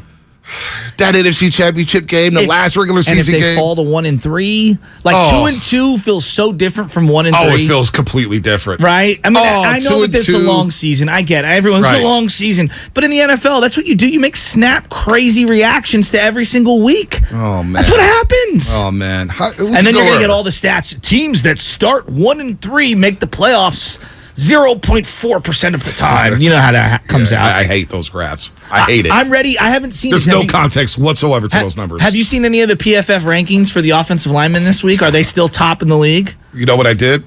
I muted the word. Muted the letters PFF. Oh. We got to go to break. Love it's getting in my ears. Got to go to break. So we're going to go to break. Sponsored by Fremont Bank. Full service banking. No compromises. Watch 95.7 The Game on Twitch and YouTube. The Captain Sailor Jimmy G. Look up in the sky. It's a bird. It's a plane. What's that sucker name? Captain Sailor Jimmy May. Let's go. This is the Bay Area's sports station. 95.7 The Game. There's no way Mark knows what that means. All right, Kirby is your driveway mechanic, and they bring the shop to you. Brakes and tire replacements, oil changes, and so much more. And they've just added Kirby's eco-friendly wash. Barely uses any water and makes your car look new. I'm actually going to use it tomorrow. They use all biodegradable products that provide the ultimate shine and protection to both the exterior and interior of your car. Believe me, I need it. All in the ease of my driveway. The ultimate convenience, easy booking, transparent pricing, on-time arrival, service in my driveway, no waiting rooms, no coordinating rides, direct access to my mechanic. Friendly and reliable service, no middlemen, no upsells. Get $50 off the first oil change with the code OIL50. That's OIL50. Check out Kirby.com. That's CURBEE.com or call 1-866-KIRBY-1. When doing the $200 giveaways, that's enough for an oil change and an eco-friendly wash. $200 giveaways. Kirby, CURBEE.com. Everything, our farm, our stand, our pop-up shop, it really all started when we discovered the benefits of local, raw honey for our family. And then we decided to turn it into a business. We were looking for something to help us get up and running. So we got the Chase Business Complete Banking Account. It's more than a bank account. It comes with Quick Accept, which lets us take card payments anytime, anywhere in the U.S. using the Chase mobile app. Plus, we get same-day deposits at no extra cost. For us, it's more than honey. It's about sharing a little sweetness with the world.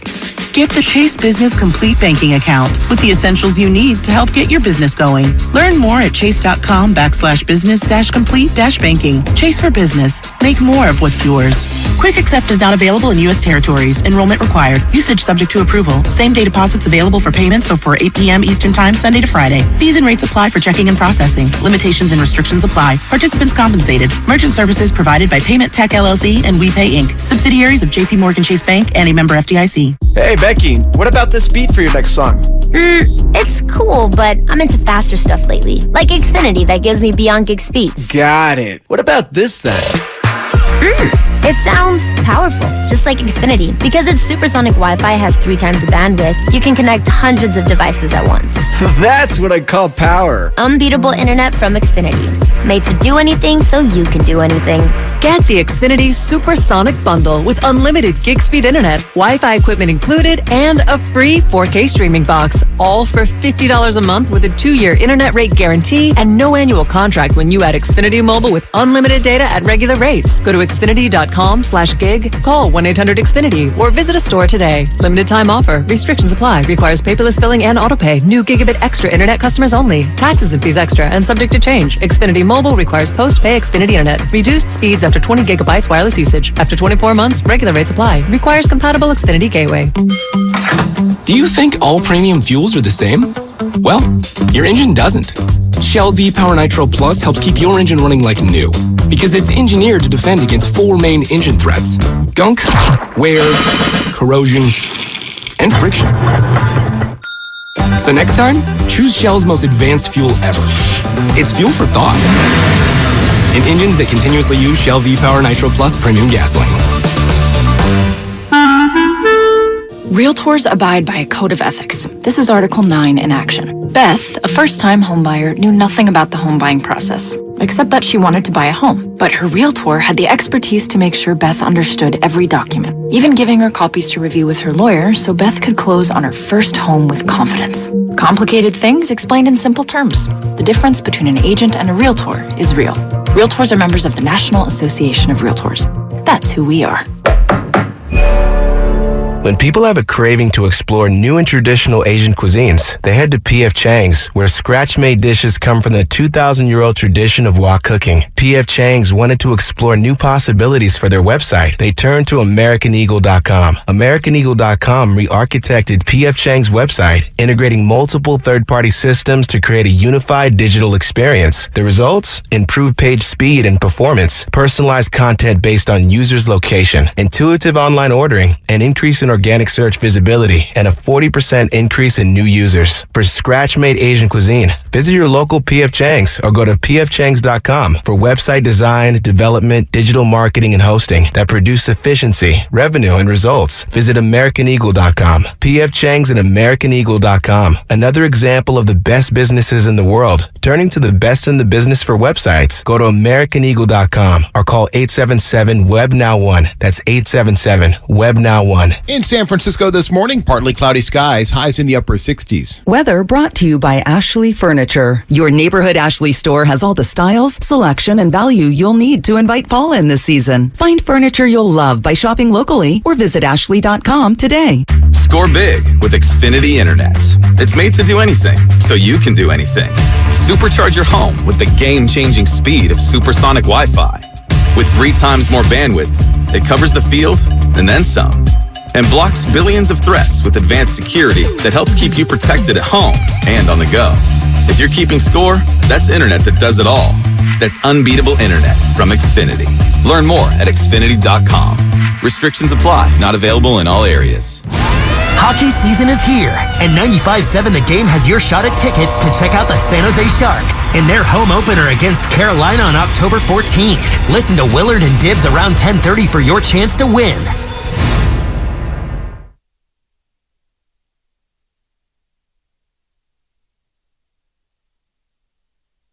Now, back to the morning roast with Bonte and Shasky. Oh, the triumph.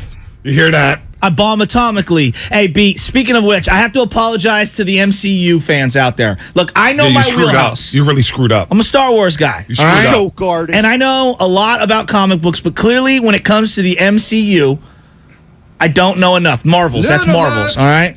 Joe, your knowledge of the MCU is so bad, you need to STOP.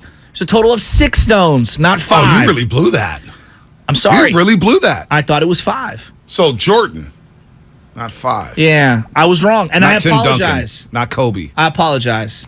Not Magic. Not 5. You blew it. Belichick's got 6. Belichick's got 6 with the Patriots. Yeah. 2 with the New York Giants. Yeah, well, That's 8. Still to the side. We don't count Seaford's ones when he was defensive coordinator. We counted Mike Holmgren's yesterday. Well, that's because we were trying to butter him up. Know your audience. I even threw in the national championship back in 1967. Let me just, I'll freely admit. 5-knuckle shuffle. Superman, Batman, those are my jams. I'm not a big Spider-Man guy, though I watch it all. I'm a big Spider-Man guy. Peter Parker, right? I'm kidding. Point being, I apologize to the Marvel comic universe, and I apologize to people out there that I offended with my 5 gemstone comment. With great power comes great responsibility, Thank Joe. you, Radnich. Come on. Damn, just might want to sit this one out. Let's just go to Adam in the city. Adam in the city, listen on the radio. You need a timeout. Adam in the city, what's happening, man? You're on the roast. Long time no hear. Yeah, it's been a while, but when you start talking Warriors, it gets me excited. So, no, this year's going to be something great. I think, honestly, moving forward, it's kind of like playing with house money after you've won big at the casino, right? Like last year, that championship was kind of unexpected, but it was like the greatest one that they had achieved. And honestly, anything after this is just kind of a cherry on the top. But you see how much better the team got, how much more cohesion there's going to be this year. I mean, maybe 5 or 6 rings. Hopefully that'd be awesome. But if they don't win again, which I don't see that not happening, but it's just great to see how far this team has come and where they're going to go moving forward. How are you feeling about the Niners right now? How's your mood change when you talk about the 49ers? Man, well, I was in Mexico when the Jimmy G news broke, and I just kind of laughed. I'm like, of course this would happen, and the Niners are dealing with what they sowed, right? Like they brought him back, they brought back this quarterback controversy. Now there's a bunch of finger pointing, and it's just like you guys got to figure your stuff out. Like you guys are too good of a team. This defense is way too good to be losing games when you're only allowing 10, 11 points. Like, you got to get it together, and it starts with the head coach and then the quarterback. Yeah, I'm with you on that. Whoa, that was loud. Sorry. This was an accident. Whoa. That scared me. This is this board. I'm not sure what's going on there. But he just said he just kind of laughed. Adam and SF just kind of laughed. Because now we're back with Jimmy Garoppolo movement. And something you brought up during the break, a couple breaks ago, actually. is the national perspective on Jimmy Garoppolo and the local perspective on Jimmy Garoppolo. There's a lot of people in the Bay Area that believes Jimmy Garoppolo gives this team the best chance to win. Well, right now, I also with no think Trey he's a good Lance, quarterback. I don't think there's... I'm not ready to go Brock Purdy. Well, some people have already gone down that one. know. I'm not ready to go full Brock Purdy. Not going there. Not even thinking about that. Want Jimmy to be healthy. But just can Shanahan make the game simple for him? I know he's a 9-year veteran, and it's like, wait, what does that look like? What does that look like? What do you mean Maybe by it's that? like pre-snap. If I see a linebacker on Brendan Ayuk, I need to take advantage of that matchup. Well, shouldn't he already be able to do that? Maybe he needs help. I'm asking I don't even know the answer. At this point, I'm just trying to help him, and I'm trying to win some damn football games. Pre-snap recognition is what's really, truly separated Josh Allen at this point in his career. He clearly has the physical gifts, but to me, when you look at Josh Allen, I think lost in all the physical gifts is how intelligent he is in terms of his decision-making, and a lot of his decisions he's making pre-snap. For example, he knows I got Diggs with a linebacker on the inside over here, but I'm going to start left, knowing I'm going to work my way to the right to get to Stephon Diggs. That's all I'm asking for example. But Jimmy may need help. At this point, I can't worry about, oh, man, shouldn't he already know this? He's a 9-year veteran. At this point, I'm just trying to win some damn football games. And at this point, I'm saying, hey, look, Ayuk's right there. Look to the left, throw to the right. Maybe he needs to be reminded of that. Maybe he needs to be reminded if Bobby Wagner on Monday Night Football and George Kittle breaks out into the slot and there's Bobby Wagner one-on-one with George Kittle. Hey, Jimmy, you got Kittle matched up with Bobby Wagner. That's where we're going to go. But maybe be a little deceptive there. I have no problem with that. Maybe they're already doing that. I have no idea. But make it simple for him and identify the matchups. I like the matchup with George Kittle on any linebacker in this league. I like the matchup with Deebo Samuel against most corners. I like the matchup with Brendan Ayuk against most corners. Take advantage of it and just make it simple for Jimmy. That's all I'm asking. It feels like they're in a relationship right now where they're staying together and they need each other to just finish out the school year so that the kids can finish the school year out together in the same household. Yeah. Like, that's what it feels like. You know what I mean? When two people have decided they're going to go in separate ways and they're staying together for the kids for the time being until they graduate. Right, you know what I mean? Like, right, that's what it feels like with the two of them. But they got to figure it out. I mean, they got to just get on the same page, and both of them need to be better. Both Kyle needs to be better, and clearly Jimmy Garoppolo needs to be better. I mean, right now, they need each other. Right. They need each other. I mean, there's no other way around it. Like, if Jimmy wants, Jimmy's going to make a ton of money. Jimmy needs to play well. Yeah. That should be the number one thing in his arsenal right now. Play well, play nice with Kyle. Kyle needs to play nice with him, because right now, that's all they have for each other. Now, if we get to Brock Purdy, we get to Brock Purdy. No, I'm not ready to go there. I'm not really. But I'm also not dismissing it. I'm not willing to go. I'm not dismissing. I'm not willing to go there. Now, Who a knows? lot of people made a big deal of the little clip yesterday that floated on the internet on Twitter about Jimmy Garoppolo, and some people were lip reading, said all your plays suck, man. I have no idea what Jimmy said. We didn't really talk about it. We just kind of laughed it off and said, all right, whatever. Jimmy's a little angry. Play angry. I do not care. But there is something to Kyle and Jimmy just saying, hey, look, let's let bygones be bygones. Like you just said, the best thing for both of these guys is to just win in 2022. I don't want to talk about firing Kyle Shanahan. I don't want to talk about whether or not his seat is hot. I don't want to talk about Jimmy Garoppolo being a mediocre quarterback. How can those two guys figure out a way to coexist and just win football games? And maybe Steve Young's been talking about it all season. They need to have a one-on-one talk. Maybe they've already had it, but maybe Garoppolo needs to come into the office and say, hey, look, man, Kyle, I know I played terrible on Sunday. Mm-hmm. How can we simplify this playbook? Right now I need to catch up, because he keeps talking about catching up. I need to catch up. I haven't had a training camp. There's no time to waste. First quarter of the season is about to be done. How long do we have to wait for Jimmy Garoppolo to catch up? So until then, Jimmy needs to go to Kyle, or Kyle needs to go to Jimmy. How can we make this work and make it simple to just win games? And that's why I go back to the Deebo thing. So my solution for at least trying to free up the offense right now, and I don't think it's the perfect answer. I mean, and people are going to disagree with me. You're going to get him hurt. I would put Deebo Samuel as a traditional running back and have him take normal, not jet sweeps, not lefts and rights. I can't do that, Shasky. Let me finish. And then I would try to get the ball in my playmakers' hands more than not. I need to get the best offensive players on the field. To me, Jeff Wilson's not one of their best offensive weapons. I want to see what Danny Gray has. And if that means that I got to see him get pressed on the outside at the very minimum for a couple of plays before I go back to the old way, so be it. I can't have Deebo Samuel play full-time running back. I can't do it. He won't last till week 8 by doing that. He's not built to be a running back.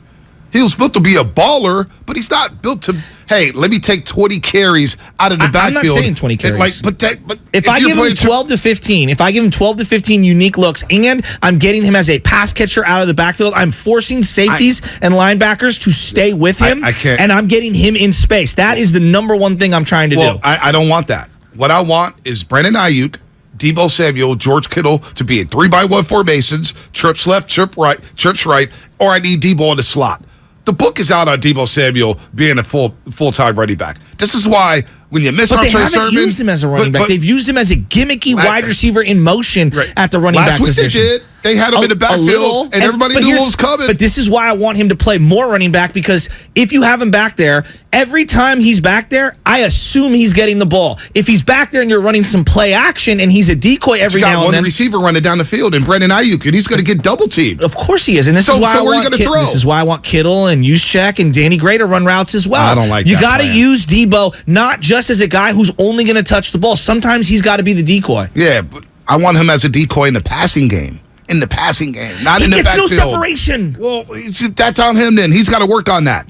He's got to work on that. We agree. We agree in the sense of I just don't think he's a very perfect wide receiver. He was in I formation last week. I can't have number 19 in I formation. I can't. Look, that just seems like career suicide when you put Deebo back there in I formation to say, hey, we're going to run the ball with you.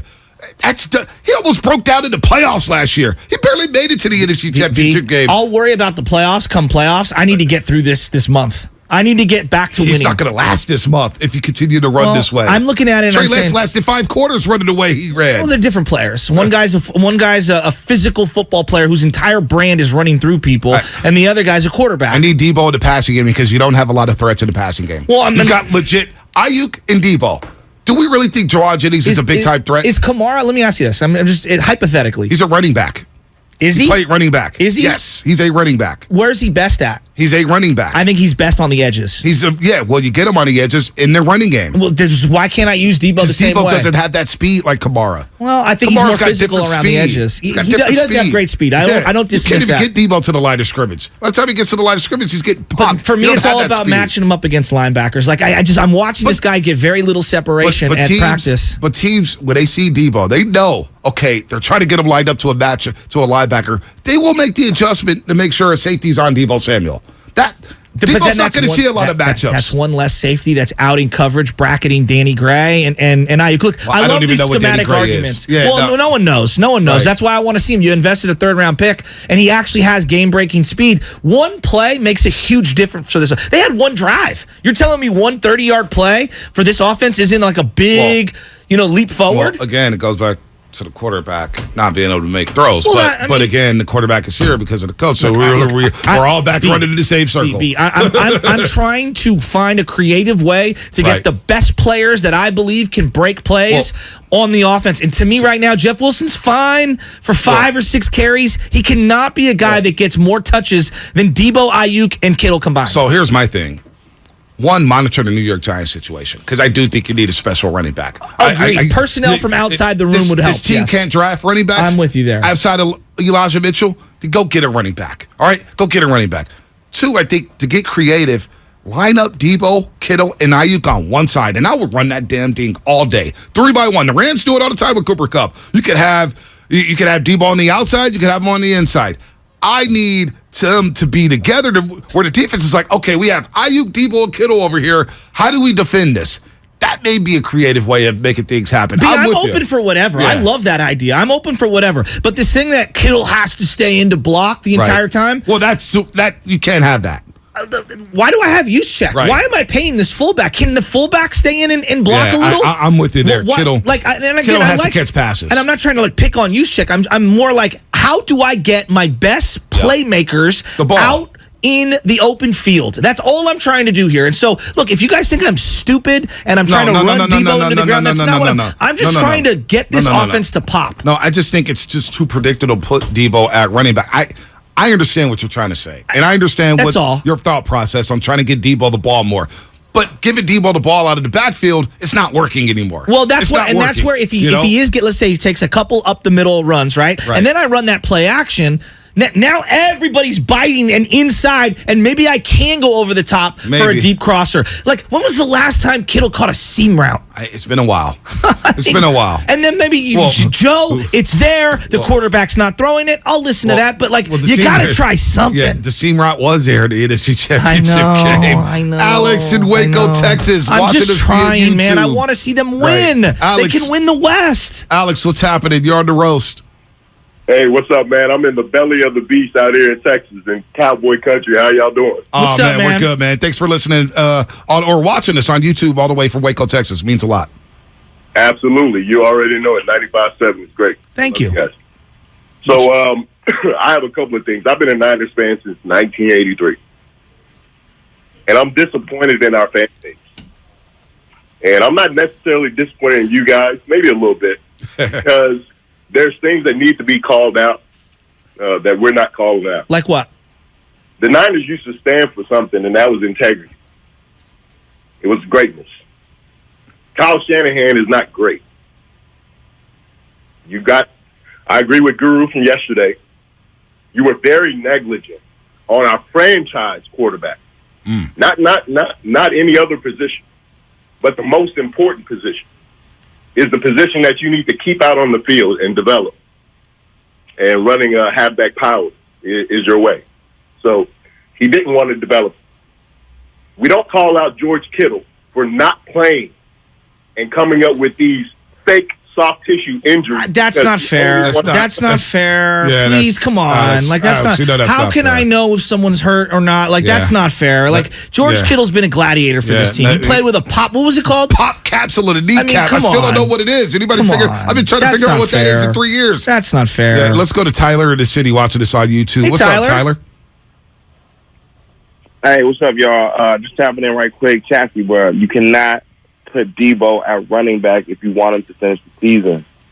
Look, I'm trying to come up with a creative way of getting this team to pop on offense. I will listen to anyone's opinion at this point when it comes to opening it up. That's all I'm trying to do. And if you don't agree with it, that's totally fair. How about it's crazy? We just have the quarterback actually play as a quarterback and be better at throwing the ball down the field. And he skipped an 18-yard pass to Brandon Ayuk last week when he was wide open. He went first down. He can't even go 18 yards. Oh man! At this point, I really feel like Purdy cannot be that much of a drop off than Jimmy G. Oh man, we're here. Tyler, I love you, man. If I had to put $100, look at he's not the only one thinking it. No, he's not. I'm not going to laugh at people suggesting it. I'm not laughing at it either. Because at this point, and this is like the same thing with my Debo opinion. My reaction is, gosh, I can't believe we're here with Brock Purdy. Well, that's what Jimmy was that bad. I'm screaming for Debo to play running back. Right. You know why? Because they have an opportunity with this kind of a defense to win the West, and they can beat anyone. When you say, I have a defense, that means you can win on the road in any environment. Any environment. I just need a little offense. So you said this in Sacktown, Kenny Caraway, 1320 ESPN is just Texas, the same thing. What did he say? They need to get aggressive for Odell Beckham Jr. and have him in the tuck for the second half of the season. Been saying get another playmaker. I've been saying Well, he's been hanging around the Rams, wearing yellow pants on the sideline. Does he still want to play with Jimmy Garoppolo, though? When he watches Jimmy Garoppolo play quarterback, does Odell Beckham want to play with him? He played with Baker Mayfield and couldn't wait to get out of town. Well, and his dad either. Yeah, his dad was. You think his dad would go crazy? He went crazy over Baker Mayfield. Imagine Jimmy Garoppolo. I would love Odell Beckham Jr. because what I've been arguing, you need more wide receivers. Now all of a sudden, we look at the wide receiver position, we totally ignored it. If we're going to use Deebo Samuel like a gadget player, or as a running back, I feel like I need more weapons outside, and they didn't address that. Just hear me in 1 second. Everyone's mad at the wide back. It worked last year. Now, I'm not saying it's going to work this year because when you call it a gimmick, whatever, it worked, all right? It was a wrinkle, all right? It worked for them. Like, people probably said the same thing about Roger Craig catching so many passes out of the backfield. When something's new, it's a novel idea, people think you're a crackpot or that it's an outlier, all right? And I get that. And it looks predictable. I hear you. Roger Craig was a running back who can make things happen in the passing game too. Like that. I mean, I don't know if that's a gadget. Again, but I'm sure that people thought early on, this iPhone, that's a smartphone, people thought that was crazy and it wasn't going to catch on. Right. Here we are. Now, I'm not saying this is the way of the future for Deebo Samuel. All I'm saying is they have a lack of playmakers. How can I get one of the highest paid, best players on the team the ball in creative ways? By getting them open downfield.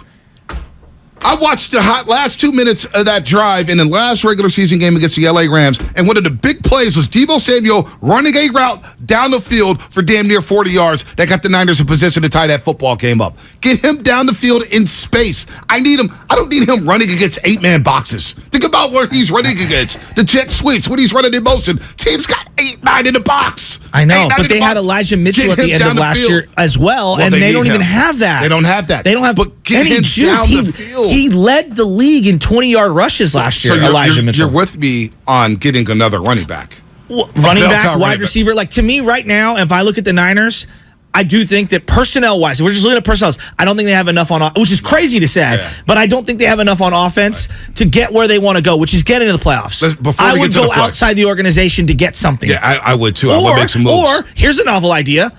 Take a look at the third-round wide receiver that you drafted and try to get him at least to be a threat. No one's saying he's going to catch 9 for 180. I'm saying like one. Can I catch one pass? I honestly... He's a third-round pick. If the Giants start losing games, I would kick down the doors for Saquon Barkley. I'm dead serious. Well, I'm with you there, but I'm dead serious. They need something in the backfield that can be a threat, that can open up the passing game. Now you don't have a threat in the running. Defenses don't respect Jeff Wilson Jr. No, well, that's why I'm going back to the Deebo thing. And look, it might be a crackpot idea. Everyone can laugh at me. That's fine. What's your solution? I want to hear what people's solution is. Do you know who's supposed to come up with the solution? Kyle Shanahan. Well, that's what I'm trying to throw one out there. And look, it's easy for anyone to. The quarterback needs to play better. Well, duh. I mean, like, duh. Well, but they also need a wrinkle. Clearly, like they need to shake things up. And I want to go no huddle. That wrinkle that you're talking about has already been played out.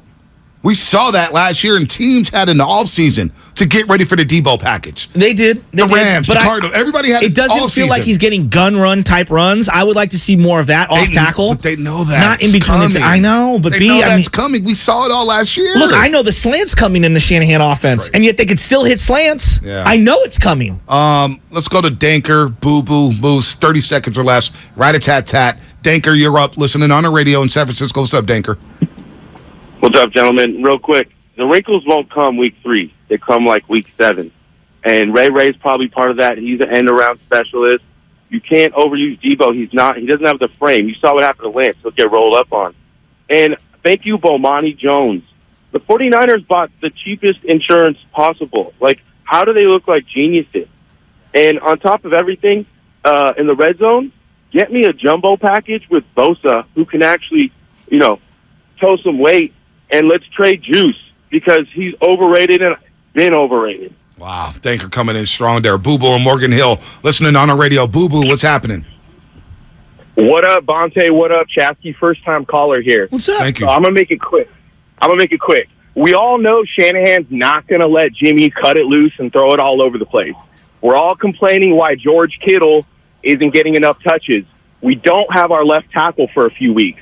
Why not play George Kittle as the third down back in obvious passing situations? We'll get him a couple extra catches each game just as a security blanket. He'll run all the RB option routes, swing routes. He can pass block. It's just a different look. Stop putting Deebo in the backfield. I'm open for everything. Look, John Taylor lined up the famous play that Joe Montana threw that touchdown pass. The tight end because Brent Jones couldn't find his helmet. Right, yeah. No one ever talks about that. But it was an accident. I know it was an accident, but I'm just saying sometimes out of necessity you have to evolve. Let's go back. Moose, you'll be our last call. You think web feet just happened out of nowhere? In Waterworld, because the world turned into water, we evolved. I didn't watch Kevin Waterworld. Costner. I didn't watch Waterworld. It's actually very underrated. Waterworld was a terrible movie from what I hear. Moose The in San attraction's Jose. cool at Universal Studios. Moose in San Jose. You listening on radio? Hey, Moose. Morning, fellas. How you doing? What's up? I hate to be the last call on this note, but I got to say, us Warrior fans are a little over emotional, man. We were 3-5 in the first 8 games last year, and we're over here basically riding off Jimmy once again, as we've done for the last 2-3 years in a row. Every time he makes a noodle arms pass, 18-yard pass at the ground, when he's got a defender right in his face. I'm not necessarily making excuses for him, but there's a reason why playing quarterback is the highest paid position. It's also one of the toughest positions to play. So when you got a 6'7", 300-pound, 6'7" defensive end running directly at you or coming from your periphery, and he's got an arm up in his face getting ready to pancake you, and you make a pass that just hits your receiver's feet, it's not entirely that the quarterback is a bust. It's a tough position to play, and I think us as fans, we need to be a little bit more patient. But number two, Moose, we got to go. Jimmy's been here since 2017. Come on. How much patience do you want to see? He had a bad game. I mean, it's okay to say it. He had a bad game. Steph Curry went 0 for 9 in the finals game, all right, from three-point land. And what will we say? We need more from Steph. And he's one of the greatest athletes in Bay Area sports history. I mean, come on.